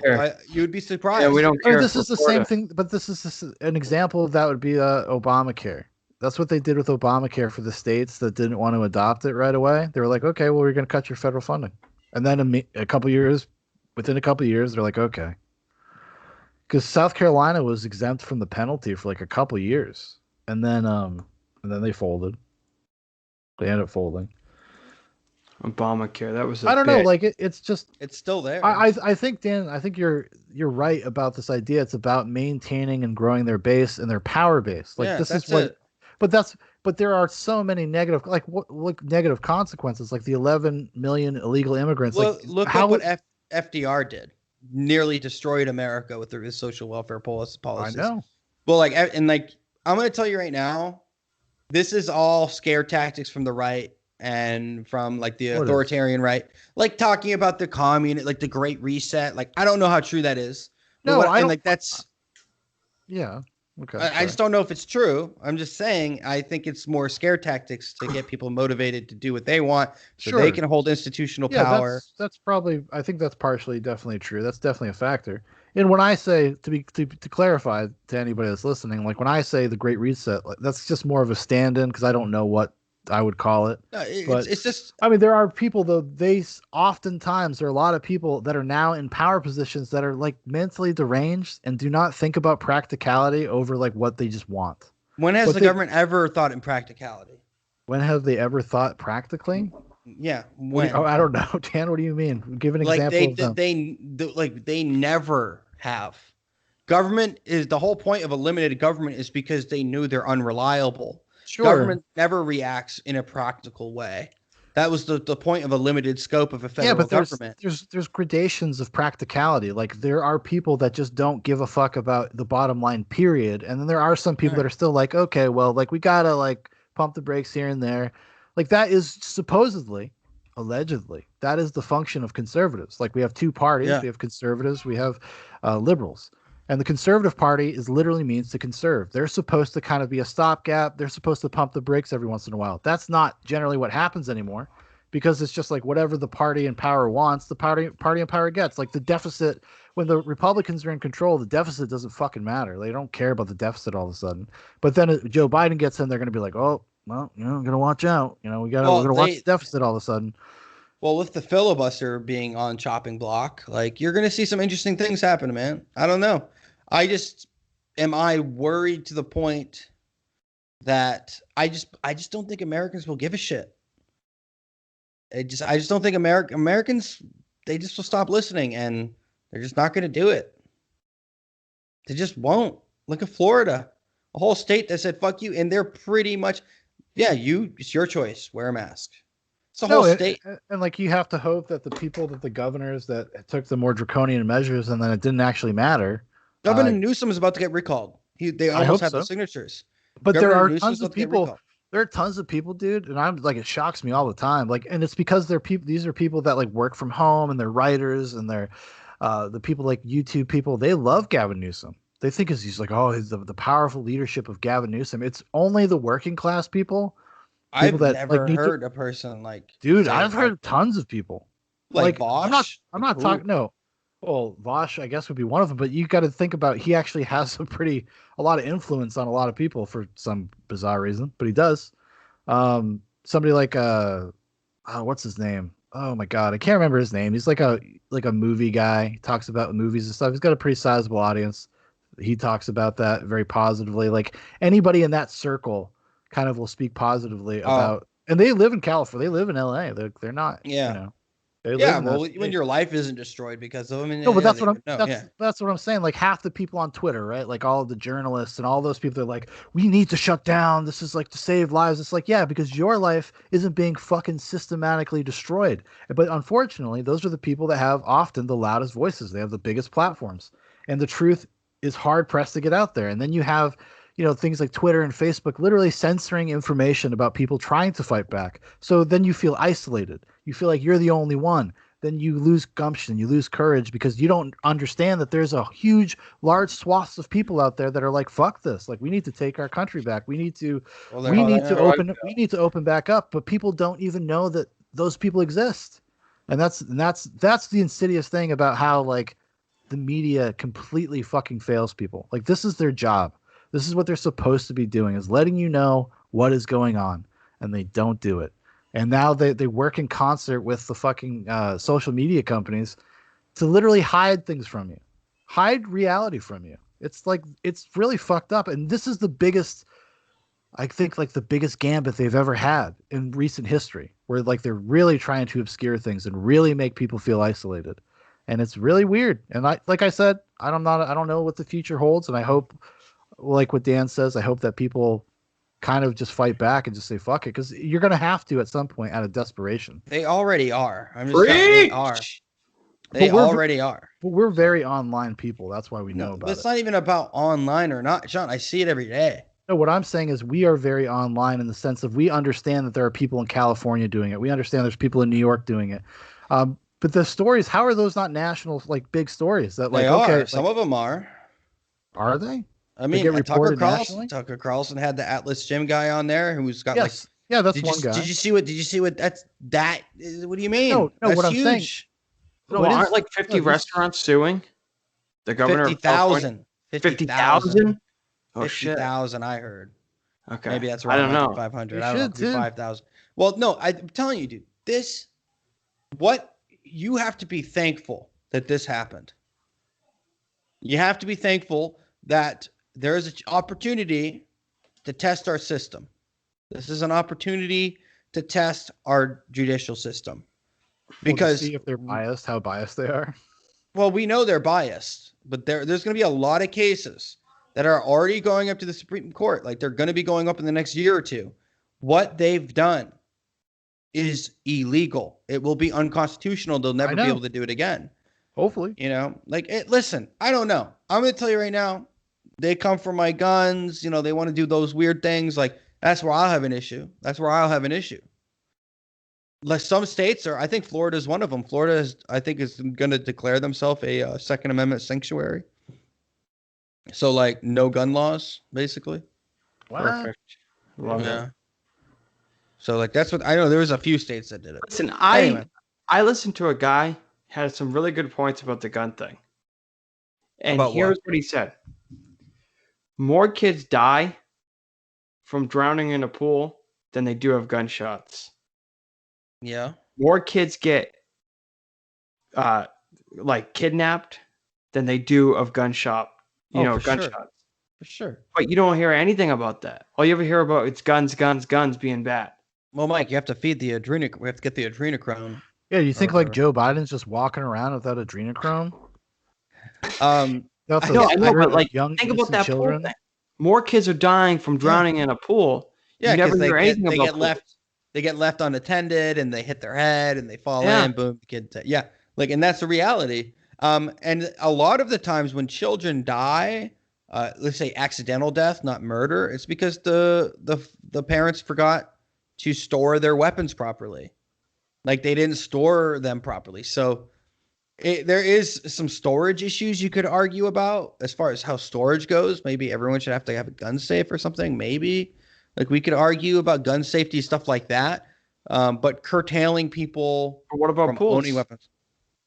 Hey man, ban them, I guess. No, I'm kidding. Obviously, I think you should have the right to own a gun. I believe in background checks, but I don't believe like felons should be not able to purchase firearms. I'm like kind of turning because there are a lot of, depending on the felon. Okay. Like if you're talking like a drug crime, why can't you own a gun when you get out? I don't know. Yeah. Now, if it's like a violent crime, like murder or like, manslaughter, maybe we could argue 10 years for like somebody who committed manslaughter and maybe murder or whatever. I don't know.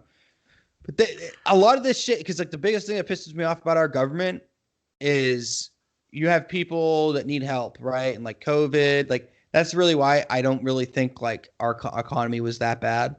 And the way they reacted to like getting the new $600, it took them forever after the election. But when they want to impeach Donald Trump, they get it done in like 3 days.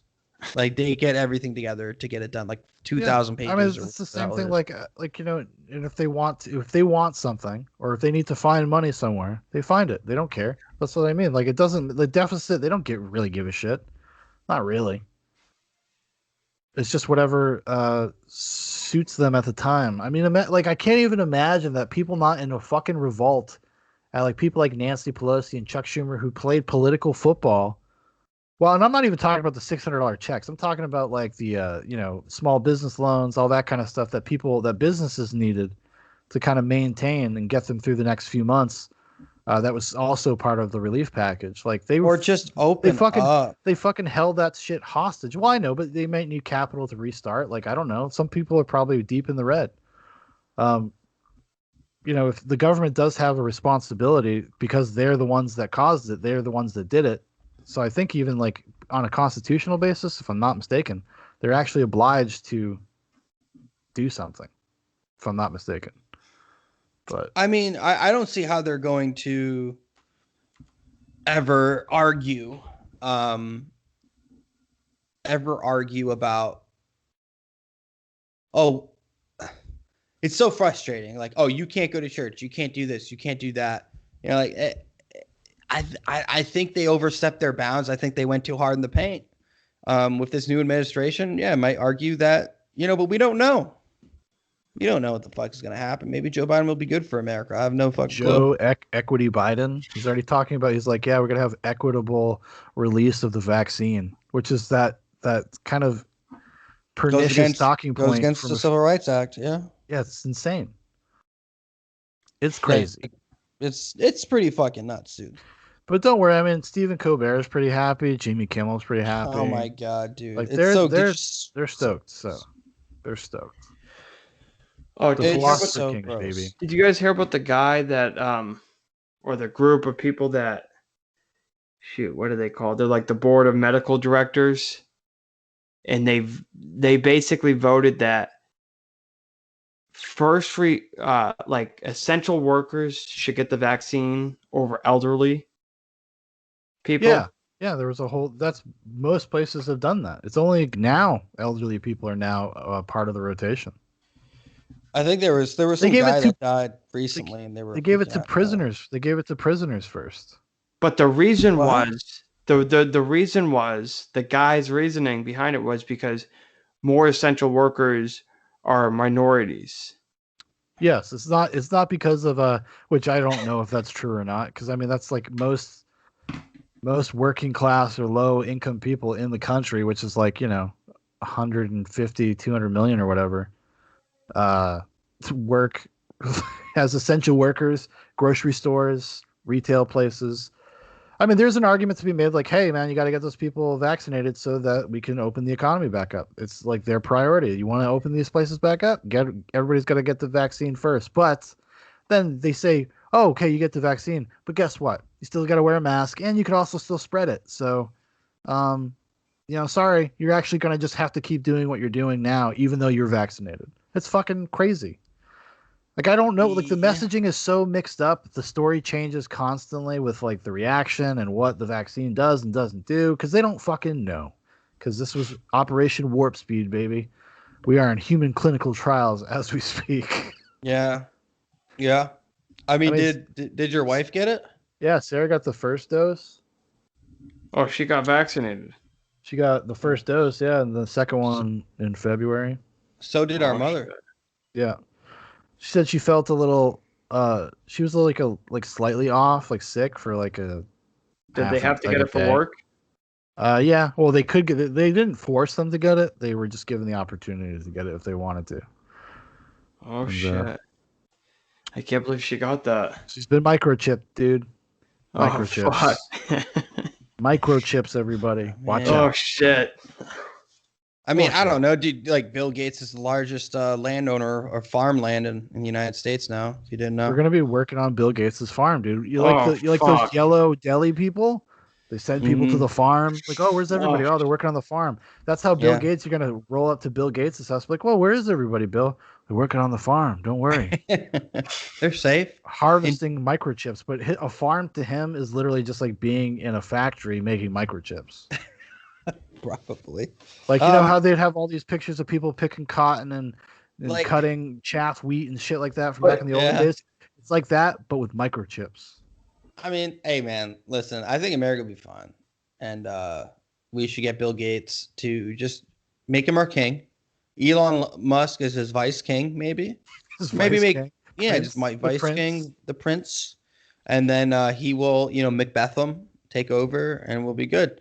I don't know, man. I'm really excited to see what happens when people really start living on Mars and how they're going to try to control them that far away, because like there ain't no quick little jet to fly you over there. There's gonna be some motherfucker on Mars that's be like, put on the mask, bigot. His name is gonna be Raz, and he's gonna take over. He's gonna be like a warlord.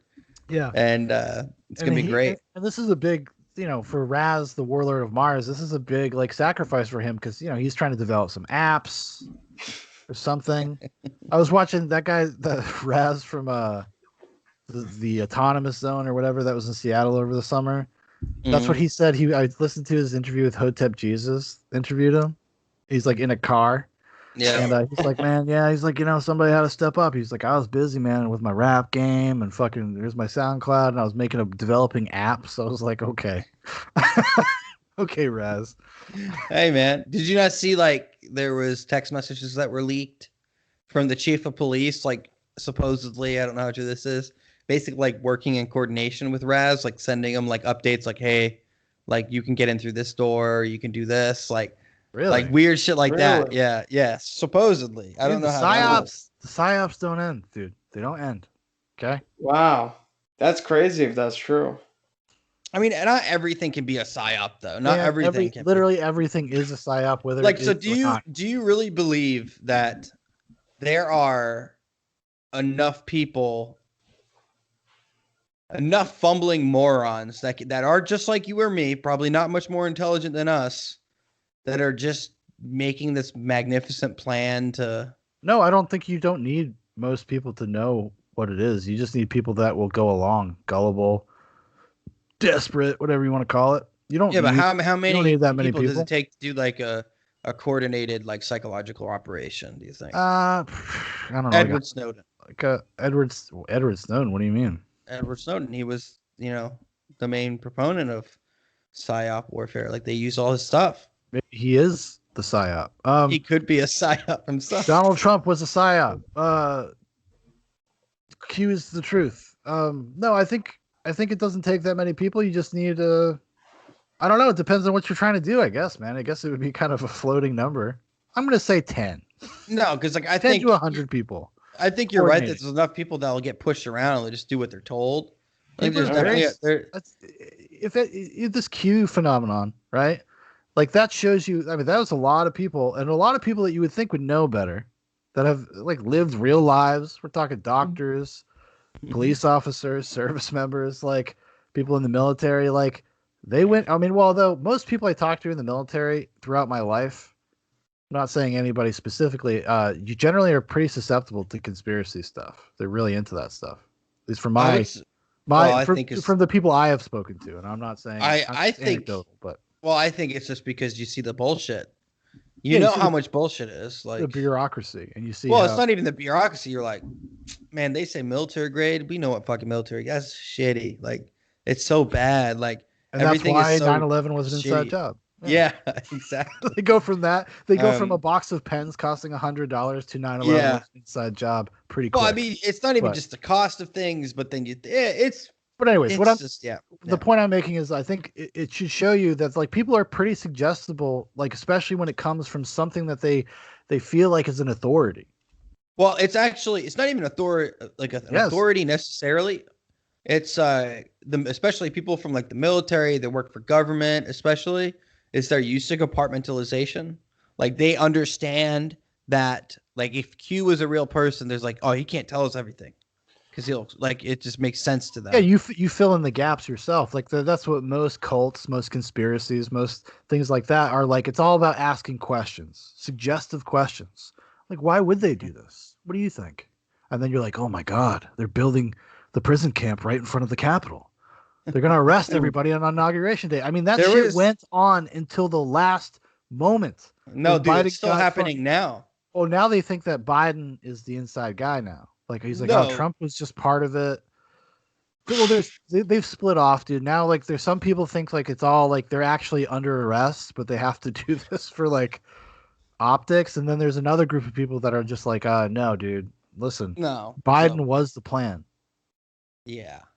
Oh my God. Because they just backfill everything. It's just just a bunch remember of when this happened, right? You remember when this happened and this happened? Well, this is what it means. Yeah, now we got more perspective. But this is my problem, like with some of the stuff you've been saying. You're doing the same thing. You're projecting like blackpilling. You're like, oh, like they want to like what you were saying earlier about like, oh, they want to keep this going forever. They want to do this. They want to control you. They want to put fear into you. They want to psychologically like. But where are you basing that from? That's what I want to know. That's literally what the media does. Like you could go turn on the TV right now and just see how they operate. I'm talking. It all happens. It's all. Dan, the media and the government are one now. But it's all conflate. But what I'm saying is it's a conflation of a lot of things. There's a lot of negativity out there. Like that's what social media has revealed. Like as a culture, as a people, that we really like negativity, and I think it really has really hurt like the culture at large. It's really caused people to tribalize in a way that is way more intense than has ever been in my lifetime that I remember. I'm sure it's happened in history before. And I did say that. I said, I don't know what's actually going to happen. I'm projecting a little bit. I understand that, but it's just like, dude, relax. It's just like when they banned like speech or like when they were banning books from being written and saying you can't have that because it's too powerful. These words are too powerful. Or when like Aristotle, or was it Socrates, that was killed because his ideas were too powerful. Yeah, but what would happen? Like, just to play devil's advocate with you, what would happen if everybody was like, just chill out, dude, it'll be fine. Like, no, you have to stand up. You actually have to be animated. And when those things do happen, you don't let it happen. You don't let it to continue to happen. Like, you have to talk out about it. You have to speak out about it. Because if you don't, then it will fucking happen. It will become a self-fulfilling prophecy, being like, well, it'll work out. It's always worked out before. It's like, well, okay, I understand. So then why shouldn't the news doom cast all the time? Why shouldn't they? Yeah, why shouldn't they? Why shouldn't they say that 2 million people are going to die from like letting people know this is the exact, like this is the potential. Like why? Because that's what you're doing. You're just doing it in the other way. They go on television and say that 75 million people are potentially like white nationalist Nazis. I understand, but doom casting from like, oh well, they're authoritarian, like or like this and that. Like I'm not saying you're wrong. I'm just saying doom casting either way. It's Dan, we're right. We know their damn agenda. We know what they want to do to us. The globalists are here. Okay? The globalists have come. No, I mean, I don't know. I don't understand really what your issue is, I guess, with having just a frank conversation about things that like I think about. Like, I don't know. It's not an issue. What I'm saying is like projection. Like we project like certain things, like how the media is trying to project on your mind. Well, it's working too in the other way because now you just completely don't trust the media, right? So like, like it's all but like that's just because you can discern patterns of behavior and they don't like hide the ball anymore. They just tell you. They're very open about like how they feel about certain segments of society and who's right. Why did that New York Times lady get fired for saying she got chills when she saw Joe Biden landing? Oh, because now they have to kind of normalize a little bit because they lifted the mask, they went too hard in the paint.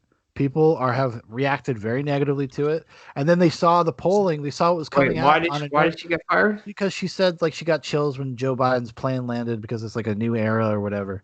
And she's supposed to be an objective newswoman. You know what?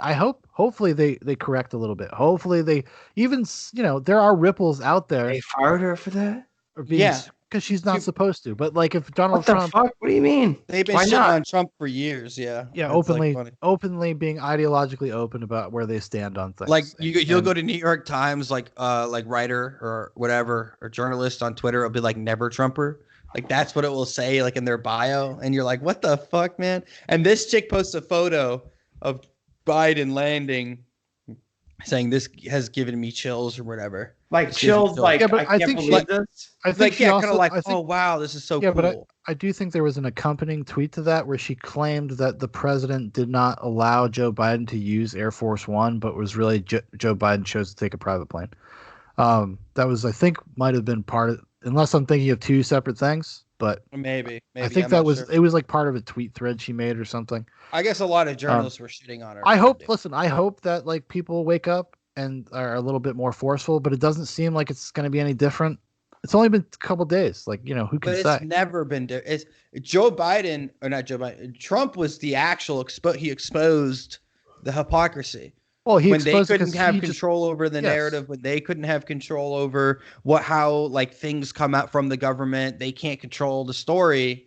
And Trump would just go on Twitter and tell it to the American people. Their job was gone. Like they had no job. Well, yeah, because we're at an inflection point where it's like things are shifting in terms of how people consume information and where they like getting it from. So there's a lot of stuff going on with that stuff. But a lot of the hate boner stuff in terms of the media being so overtly negative all the time is actually the same thing that drives clicks on an article that just has a salacious headline. Like it's the same thing. It's just to get your eyeballs. It's just to get your attention. And then they have people that have no self-awareness on these networks, people like Brian Stelter and stuff like that are literally like, I don't even know what they are. Like, what would you call them? Like propagandists, fucking lapdogs? Well, yeah. Like, I don't know. Well, they're not. It's not even that they don't know. They know. They just don't care. They're getting paid millions of dollars I think they're. Well, they get paid. That's probably a big incentive. But I think they're true believers as well. I don't think so. I don't think they're smart enough or have the self-awareness enough to actually engage with their impact on culture. I think that's very naive. Not that they don't recognize the impact they have on culture. You think that people are just like you think. Like just to feel, yeah, but most people, they just feel self-righteous. They feel indignant. They're in a position where nobody tells them that they're wrong, and that everything that does say something to them, they're just haters. Haters. You're probably right. You're probably right. I don't know, man. I don't know. I think they know exactly what they're doing. They're not dumb. They know they're lying. Like, you're going to tell me Andrew Cuomo didn't know he fucking was lying to the American people? Of course he did. Oh, Andrew it's fabricated. It's TV. Yeah. Well, I think the government you could like literally point to being like a little bit more nefarious because they just think they know better than you. Well, like, which I guess suppose media types do as well because it's a political class of people. And the media types, they want so bad to be part of like celebrity culture. They want to be part of the political class. And that's why they try to like mesh themselves integrate themselves with those two different kind of paradigms or entities. Just don't fucking listen to anybody, dude. Deal with I don't do that. Dude, listen, you know what I do? I fucking tape my eyes open every day. Fucking me and Mike, big ballin', band.video. No, just kidding. Yeah. Mike, have you been listening to Alex Jones? Fucking rip. No, I haven't. Oh, shut up, liar. No, Mike, I haven't. Mike, why haven't you got fucking on Signal yet? What the fuck? Signal. Oh, I forgot about that shit. Yeah, you gotta download. That's where we talk now. Yeah, that's where we talk now. We're not giving. I texted this guy Signal, like Signal. I think it's AL. Oh, and it's not like Is it NAL or NEL? SIGNAL, like just regular. NAL. Yeah, Signal. There's not a signal. I don't know. Maybe it's like one of the #1 app in the country right now, which also Signal is a psyop. Anyways. Yeah, well, they're probably trying. Oh shit, Dan! What are you having me download? It's just a messaging app. It's like I'm fucking downloading it. It's supposed to be encrypted because you're gonna have to like create like a WhatsApp PIN number. Oh fuck! No, you don't have to create it's just you do have to create a PIN number, but it's basically just and you have to log in every like 48 hours or once a week. Oh shit! It's not a lot, Mike. It's literally remember WhatsApp? Do you remember WhatsApp? Yeah. It's like WhatsApp, okay? But it's only because WhatsApp used to be the most encrypted messaging service, and then now Signal is taking that place, and it might be a psyop. Signal needs to access to your contacts and media in order to connect with friends. Yep. Okay. And then I gotta allow this. They gotta go to my fucking photos too, Dan. Come on. No, they don't go through your photos, man. You might have to give them access. Yeah, if you want your contacts imported or whatever, you got to. Yeah. Like, did you see my ID photo, bro? Enter the code we sent you. Fuck. Yeah, it's like. Okay, let's not. We can do this later. Yeah. No, did you see the Manson photo? I can't bring it up. I think you sent it. Oh no, I don't have it on here because I have it on my. Did you send it to Twitter? Okay, because I have it. I have Signal on my desktop. Oh yeah, or not on my desktop. I have it on my what do you call it? On my laptop. I have it on my phone and on my laptop. Yeah, no, that's great. What we're talking about here. Oh yeah, Mike, you didn't see the man. This is Dan's mugshot. Oh, on the I saw that shit. That shit's hilarious. Look at that classic. Look at that shit, dude. The way I've described it, Michael, I think you'll agree. This is like the thumbnail for when they make the true crime miniseries about Dan when he goes crazy for being a Coomer. I love it, dude. Honestly, I love it. I'm like, my hair looks good. It's on point. I mean, that's a word. That's a word that you could use. I don't know why you always hating on my hair, guys. No, Okay? I think you gotta choose. It's the beard or the hair. Like that's my point. Yeah. Once I lose All a right, little bit Dan, more I'm weight. in. Okay. I'm gonna send you a message on the signal. You guys will get the first experience. All right, this should go to Did I make everybody. this thing my primary? I don't even know. I fucking Wait, hope. okay. So you're gonna have to make it your primary, but then you have to go turn it off. Fuck And that. I'm not doing that. It's super easy though to do. I never had to make it my primary I'm not making didn't? it my primary. No. Fuck that. But you have to though. because I I'm looked. not I fucking looked, doing it. I looked But at my Michael, listen to settings me. and it didn't. Listen to me. It only matters like when I send you the first one. This is So, great like, content. You know, Sean, stop I'm not saying fucking that. doing it, Dan. Content is content. Okay, listen. I need you to. Do you have? It's not. It. You can literally turn it off. It just needs it so we can get you in the messenger. I'm That's not it. fucking doing it. Put me in it. I can't because you didn't enable the message. You have to enable it. So A fucking message. you did, Let's see. but now it's not secure. Did it go to your text message? Sean and Ryan, hey. Oh shit, you guys are all in here. I don't know. Is that on Signal or your text message? It went on my text message. See if you get it. Exactly. No, Mike. You have to be on. Okay, we'll talk about this later. Okay. It'll be fine. All right. Like you don't Now get listen, it. Like you don't get everybody it. 'Cause at now home. it's not secure. They can gain access through your phone to us. You want the chai comms to get you, buddy? The And do chai you really comms are want to coming. get text messages all the time? Like, because you'll get text messages now all the fucking time. No, I versus, don't like, want that shit, Dan. Exactly. So you enable the fucking, you enable it so I can send you a message. It locks it in. You Okay, go back we'll to do it the app. later. Okay. And you fucking click and then bing, bada, boom. You're not And then gonna you get turn it all- off. It's easy. Because now that Okay. we're in encryption, now there's going to be a lot of dick pics, and you're definitely going to want to see those. Like, look at this. Just look at this shit, dude. It's on unlock. Because, like, when Sean and I message, dude, or Ryan and I message, lock. We got a lock on it, dude. So, like, no one can read our shit except us. Michael, we're exposed. We're out of the open now. Yeah. Like, anybody could get to us, man. Psyop is real. Anybody. I don't know. So, any of you guys got any big plans for this upcoming week? I mean, okay.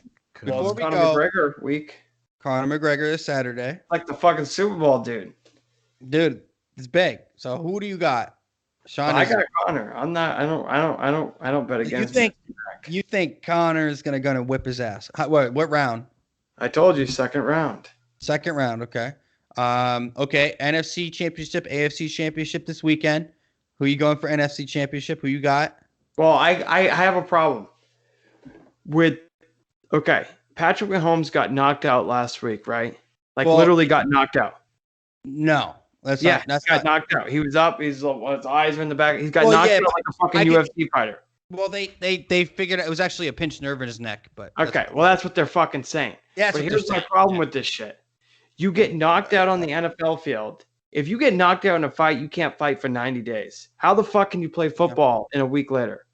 Yeah, it's supposed to be 10 days. I think concussion protocol usually, but since Doing it it wasn't at the bottom technically a dollar. concussion, It's fucking bullshit. Patrick Mahomes should sit out, no. and I got the Buffalo Bills. But so even with him coming back, because he is going to play. No, okay. Patrick Mahomes comes back. I got Patrick Mahomes, and I got Tom Brady winning. So you got the Bucks beating Aaron Rodgers, who's Mhm. on fire Mm-hmm. with Devontae Adams. Yeah. But I will say this, is the NFL, I'm going to say this now, the NFL, all they care about is their bottom dollar.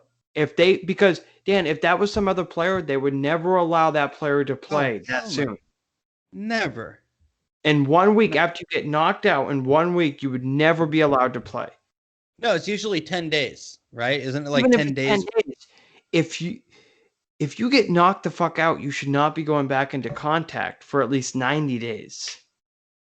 Yeah, but Mike, okay, like if Tom Brady got a little razzle dazzle, okay? No, I'm just Little saying. razzle dazzle, But and you're talking like right before the I Super know, but Bowl, they're you're not not going to want to get this looking for the motherfucking. The whole thing about their concussion protocol was when they got sued and everything was, okay, we got to look out for the player in their future. They're not looking out for it. Mike, all 3 they months, care that's the about whole is fucking season. You wouldn't have anyone playing. You know how many people get concussions in a season? But Dan, like that on national television, you No, get that wasn't. It wasn't a according to a doctor, it wasn't concussion. It was a pinched nerve in his neck, Fucking and it caused him to nerve. fucking go No, it wobbly wasn't wobbly. fucking pinched nerve. That was a knockout. I mean, you might be right. I'm right. Trust me. I trust you, dude. That's who I got. Patrick Mahomes against Tom Brady in the Super Bowl. That's who you think. Mm-hmm. Sean, do you got any words? You got any things that you think? I'm gonna think say, Tom Brady? I think the Angels are definitely going to take the pennant. I mean, it's clear as day to me. I talked to Joseph Gordon-Levitt. We're good to go. I don't even know who the fuck is Conor McGregor fighting. Dustin. Sean doesn't know who that is. Dustin Diamond from Saved by the Bell. Oh, so he does. Oh, did you say Diamond? That's his nickname. Did Did you say Diamond? No, Michael? I did. No, I did. So you did you look it up? Because there's no way you knew that. There's just no way. I know for a fact you didn't know who Dustin Diamond Poirier. You just didn't. You just don't. You don't know anything about that. It's not allowed. It's just not. Screech from Saved by the Bell. Yeah. He's got cancer. He's got terminal cancer, I think. I mean, I guess. No, Mike, we're not going to be able to watch it. Why? According to Dana White, like they figured it out. Fuck Dana White. He has to figure out shit. I'm telling you. Oh, what are you guys talking about? Nothing. Okay, Dana White hasn't figured out nothing. Going out on the highest seas, the digital highest seas, searching for streams of content that you want to watch that usually costs a lot of money. What are you gonna do? I'm gonna try. I mean, they can't sue me. They can't sue me. They can only sue the streamers. I'm not trying. I'm not touching nothing. So you're buying it. I'm not buying either. So you're just gonna wait for the little clips to come out. What are you gonna do? Like be sitting by your old timey radio that you cranked by hand? Hey, if they had a radio, I would have listened to it. Conor McGregor goes down in the third round with a left hook to eat a bang at it. Yeah, they used to. I mean, people used to do that. You can go listen to the old radio broadcasts of Sean, I've seen fucking football like that sometimes. Cinderella Man. I've seen it. That's why I listen to football all the times. I listen to games. That's so weird. No, it's actually fucking. I can just see Michael just like sitting with his family with like one earbud in, just like staring at the wall. I'm here. It's actually better, Dan, because they tell you the game more. If that makes sense. They have to be more detailed. They have to explain things very thoroughly because it's it's audio. But I love it. I love listening to games. If you love it, you love it. I think everybody who didn't make it into the playoffs because we're Patriots fans, that didn't happen this year. It's a pretty sad year for us. The first time in like 20 years, but it's fine. But I'll tell you this though, guys. Tom Brady goes to the Super Bowl and wins. Yeah, that solidifies his GOAT status. Now I said this. No. I said this when he went to the Buccaneers. I don't like Tom Brady. I thought what he did is scummy. Okay, but second of all, shut up, Michael. I'm gonna make my point here. Second of all, I did say though, I was like, if he goes to the Buccaneers and wins the Super Bowl, that would prove that he is the secret sauce and he is the GOAT. Like if he can just go to another team and win a fucking Super Bowl. I don't think that's fair. 100%. I think it's totally fair. I have some words for Bill Belichick. And Dan, I got really frustrated in the car thinking about this. Just zoom in and Cooming, huh? This would have been a great drop the mic, but no, it would have been. But I'm gonna do it right here, right now. Here's the deal: you got fucking Bill Belichick. Okay, Tom Brady came to you 2 years ago, said, "Hey, I want a long-term contract for the next 3 years till I'm 45." Bill Belichick said no. Fuck you, Bill Belichick. Tom Brady left. Bill Belichick has no plan. Bill Belichick has no plan to replace Tom Brady. So your plan is what, Bill? No plan to fucking replace the greatest QB of all time. He had no fucking plan. His plan was fucking dog shit. No, and that's bullshit. You're lying. You're fucking I'm not lying. He had no plan. Yes, you are. No plan whatsoever. Mike, you're fucking lying. You're fucking lying. What's his plan? Tell me his plan. His fucking plan was fucking Jimmy Garoppolo. That was his fucking plan. He traded Jimmy Garoppolo before that. Jimmy Garoppolo before that. Robert Kraft stopped him from trading Brady. He wanted to get rid of that. I'm talking about now. To get rid of Brady a long time ago because Brady was about to be 40, and he's like, "Yes, a long time ago." Kraft and like when he was about to turn 40. Okay. But Dan, here's my plan. Okay, after they got rid of Garoppolo, when Brady came back and said, "Hey, I want a long-term contract," I'm not going to take much. I just want a long-term contract. Yeah. Bill Belichick said, okay, let's give him, he should have said, let's give him the long-term contract, get him till he's 44 years old. Because now Bill Belichick has no fucking plan. This year we sucked. Next year we're going to suck. And the year after we're going to suck. Because we have no fucking QB. We suck. And Bill Belichick, Dan, by the way, I'm going to tell you something. Tom Brady has more playoff wins than Bill Belichick does without them. And Bill Belichick lost us a fucking Super Bowl. Tom Brady's never fucking done that. Tom Brady's never fucking deliberately lost us a fucking Super Bowl like Bill did. You know Bill deliberately lost us the Eagles Super Bowl. He didn't deliberately. Dan? Oh, really? And he never gave the fans an explanation. He never gave the good Bostonians, the Bostonian nation, the New England fans, he never once gave them an explanation of why he sat Malcolm Butler against the Eagles. He didn't give us an explanation. He just sat up there. I just put the best players and I thought they were going to win. Fuck you, Bill. I mean, come on. Did he really never explain that? That's never been explained? Never did. No, he's never.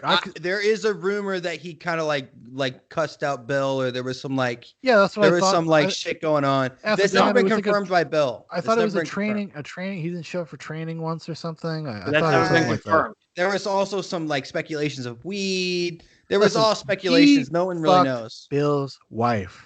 Fucking. But I can't believe Bill was cucked. I can't believe Malcolm Butler never said shit. He's never said anything about it. It must have been pretty bad. If it was nothing yet. Michael, it must have been Malcolm, pretty. Listen to me. And how come Malcolm Butler didn't know? Malcolm Butler didn't know. He was crying on the fucking sideline. Because he lost the fucking Super Bowl, and Bill, because of his fucking pride, Dan. He's got fucking pride. Hold on. Let's just throw it out there. Let's just throw it out there that you wouldn't feel pretty shitty too. Malcolm Butler, something happened that was really bad. Big mistake between Bill and like it ruined the relationship, whatever it was, right? And you wouldn't feel guilty. Like you wouldn't be on the side like fuck, put me in. Because that's just frustrating. He could have known what he did and just be frustrated about it. Like when I was a kid, all the time when I get in trouble, like I would do something, get in trouble, I'd still be upset about it. I know, but Sean, here's the thing about you got to think about football players. They're basically Bill didn't even kids. go to They're any of the other players and tell them. Nobody knew that he wasn't starting. Yeah. Tom Brady didn't know. How come Tom Brady and all the captains on the team, they fucking stood up for Malcolm Butler? Mike, that socially. Might be because it's that bad. That might be because it was whatever happened between the two of them was that bad. If they don't know about it, like it's amazing that no one. I guarantee you, like in the 60, the 30 for 30, and like fucking whatever, in like 10, 15 years, Malcolm Butler will be retired and everything. And he'll be like. Malcolm Butler was the hero against Seattle. He was the Super Bowl hero against Seattle. Bostonians loved him. You don't do that to Bostonians. You don't pull that shit here. Michael, it's pretty based, though. Like, if you fucking, you cross me, I'll bench your ass. I don't even care if the Super Bowl's on the fucking line. Fuck you, buddy. That's a power move. Bill, then. That's a fucking power move, dog. Because Bill has no fucking plan. What's his plan? What's his plan? What's his plan until Tom Brady's 45? Where's the curvature? What's his plan? Why wouldn't we keep Tom Brady until he's 45? What the fuck is Bill's plan? Mike, Bill knew that Tom Brady wanted to retire at 45. He's got no plan. Just like when Bill got rid of Jamie Collins, everyone freaked out at him, and it ended up being a fine. When we got rid of Jamie Collins, we still went to the fucking playoffs and won Super Bowls. We get rid of the greatest fucking QB of all time, and Bill has no fucking plan. We offered him $50 million for 2 years, same contract basically. It was the disrespect the year before. That's what you guys are misunderstanding. I'm not arguing with you about that. I'm not arguing with it about that's not what I'm. Tom ultimately left because he thought he had a better opportunity on the Bucs. And he felt disrespected. He may have felt disrespected. I'm going to give you all the shit he's done for us. I agree. But guess what? Bill. Sean, it's not funny. This is some bullshit. It's not. No, but this is the thing. Okay, now, if Tom does go and win, as Sean said, he would be solidifies his GOAT status. I don't think that solidifies him as GOAT status for football. I think that solidifies his GOAT status for all sports. And here's the other thing. What do you think about this, Dan? Tom Brady in 1 year. Bill Belichick has coached many years. Tom Brady in 1 year alone without Bill Belichick. This is the only time he's ever not played with Bill Belichick. Already has more playoff wins than Bill Belichick does in his entire coaching career. Tom Brady in 1 fucking year already has more playoffs wins than Bill Belichick does his entire coaching without Tom Brady. What does that show you? What does that tell you? Ladies and gentlemen, is what we call a Coomer. And I think what does that tell you, Dan? I mean, look, you can't even say anything. Well, because it's like, Mike, it's been 1 year. Coomers. I know, but Bill Belichick's been coaching for fucking years. Bill Belichick was the coach of the Cleveland Browns. Bill Belichick's been fucking the coach before. Mike, they've been together for they were with each other for 19 years. Yeah, Bill Belichick's not like fucking 70, that's dog. Not, I know, but that's not like it's hard to compare. Like no. So his first coaching experience didn't go great. He was doing okay with Drew Bledsoe. It wasn't that we were doing bad. But I think we got to didn't he get to the playoffs with Drew Bledsoe once? Oh no, because that was it was his second year with them. Okay, look at what did he do this year? He had no fucking plan.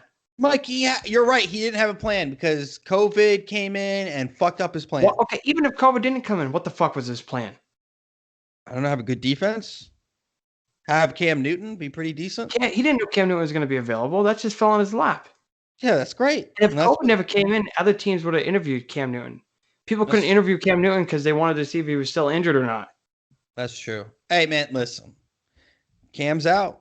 I think Cam might be done, but I don't know.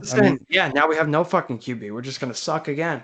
Welcome to the fucking dog shitter, New England. Maybe what happens if we get Deshaun Watson? Top for the next fucking 3 years, but we're in the dog shitter.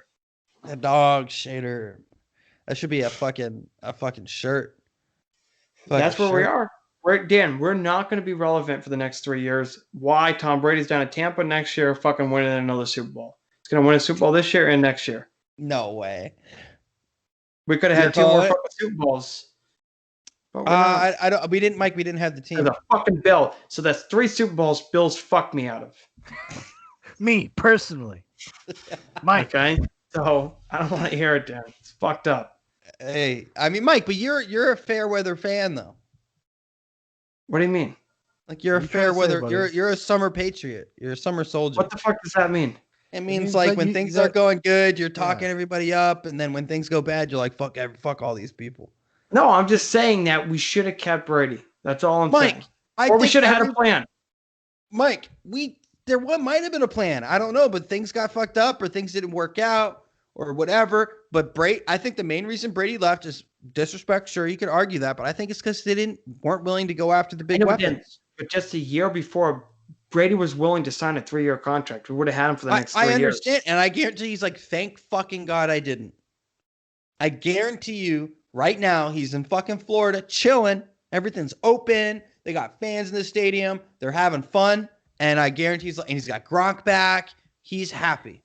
Dan, and I'm just speaking what the other Bostonians want to say.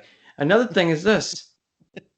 Fuck Robert Kraft. Robert Kraft, you called Brady your son, and you let your own fucking son walk away from your team. You fired his ass, and you told him to go work for another fucking... It's so religious. It's just like it's like a prophet. It's like, fuck you, Kraft. Use your son. No, you know what I mean? Like Robert Kraft's like, Brady's my son. Brady's my son. Dude, I don't know who could do it. I really want to, like, if someone could put a picture of Robert Kraft on Daniel Day-Lewis from There'll Be Blood.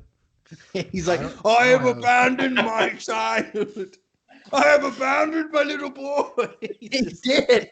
He abandoned it. He's like, Brady's a son to me. I would never do anything. Brady can play. And then Robert, you let you did. And then he did. And dude, that was so. Dude, listen. 19 years of dominance. But I'm just saying, we don't have no plan. We have no plan.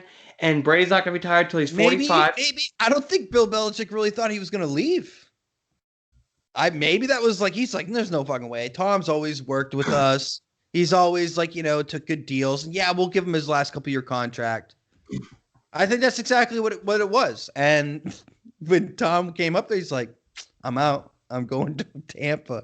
And they're like, huh? I think that's what really happened. And you can argue that can be disrespectful to Bill or whatever. Thomas, I don't know. No, Thomas, no. I just know that Sean's disappointed. All the other Bostonians are disappointed that we don't have Brady. So I mean, and I'm not like a big football guy. I really this year really did not care less. But I think legacy-wise, I'm thinking optically, like you want to go out. Like that would have been awesome if he was just on the same team for all those years, putting in the good work. This is a better ending. It is for Brady, him. not for fucking Patriots. Yeah, but for Brady though, it for is Brady, better. like if you want bragging rights about like if you become a Tom Brady fan now, because I guess that's what you got to be because you're a fucking spoomer. I'm gonna call you now, sports coomer. Yeah. Because now Michael. You're addicted. You've watched so many sports, so much. You've intaked so much. Like you're in a rage right now. I'm in a rage because I'm just in a rage about Bill. This is what It's happens. more to at Bill. I Coomers. wish I could just talk to the guy. Just set him down. Have a word. Well, Sean, because here's the problem, Sean. We have no plan for the future. Like we were like 500 this year. Mm-hmm. Not even. So we're gonna be right in the middle of the draft. We're not gonna get a good QB. We have our team is kind of shitty. Yeah. And it's if we kept Brady, we could have made some trades, got a receiver, got a couple good receivers, and fucking played the last 3 years with our awesome defense, and we would have been an older team, and we would have given up some draft capital, but fuck it, we would have had a couple more good years. I mean, this is exactly what I said without saying it, though. You know what I'm saying? Yeah. This is what I meant. So everybody at home, he just said what I thought.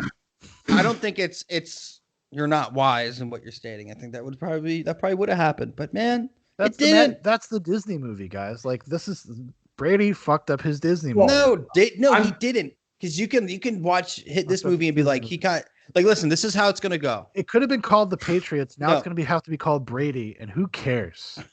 No, what I'm serious though. No, it's gonna be called Do Your Job. That's what it's gonna be called. No, what they're gonna do is if they ever make a Brady movie, this is exactly how it's gonna go. Mark my words.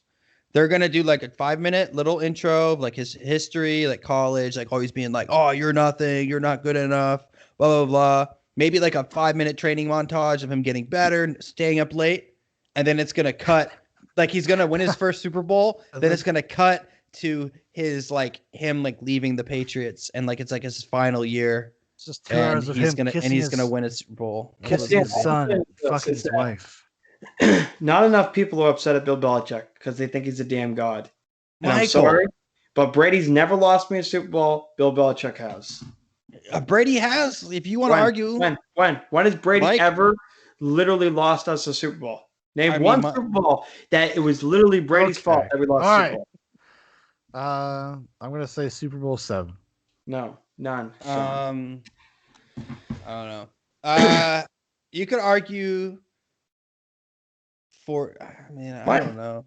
When Wells Fargo dropped the fucking pass and Giselle was like, "Oh, nobody can catch fucking footballs now." When the defense didn't knock the ball out from the fucking Giants when they got the miracle catch. Yeah, but Mike, there was a lot more football left after that too. No, there wasn't. Okay, it was like 2 minutes, 3 minutes. And then, when the Eagles, Brady threw for 500 yards, and Belichick sat the fucking best defensive player we had that year out. Come on, baby, come on. What about the second Giants Super Bowl? Dan, that's when Wes Welker dropped a wide open pass. That was the second one? Yeah, he was like, "Oh my god, you really are a sport Coomer, dude! Like your eyes there, you're a spoomer, you dude. Leaned into the camera, and you were just like, you don't fucking remember that shit." Well, how can you not remember? It's part of our childhood, Dan. There's too many Super Bowls. I've been to 9. Dan was out, spending time with his family, enjoying life. Okay, Ryan his childhood memories are not like, remember that football game? No, yeah. I decided to watch it in the closet. No, because I was heartbroken when he dropped the football. It was right there on his fingertips. Yep. Yeah, those were tough games. And he I watched both of those games with Big Paul, Paul Miller. Yeah, Paul Miller the first time, literally, so mad. I think he was crying. I remember he immediately left. 18-0, Sean. He immediately left the room. He went out. It was when I lived in Alaska, and he went out on the porch, and he was just silently chain smoking cigarettes. And I go out, I'm like, "You okay, dude?" He's like, "Dude, don't talk to me.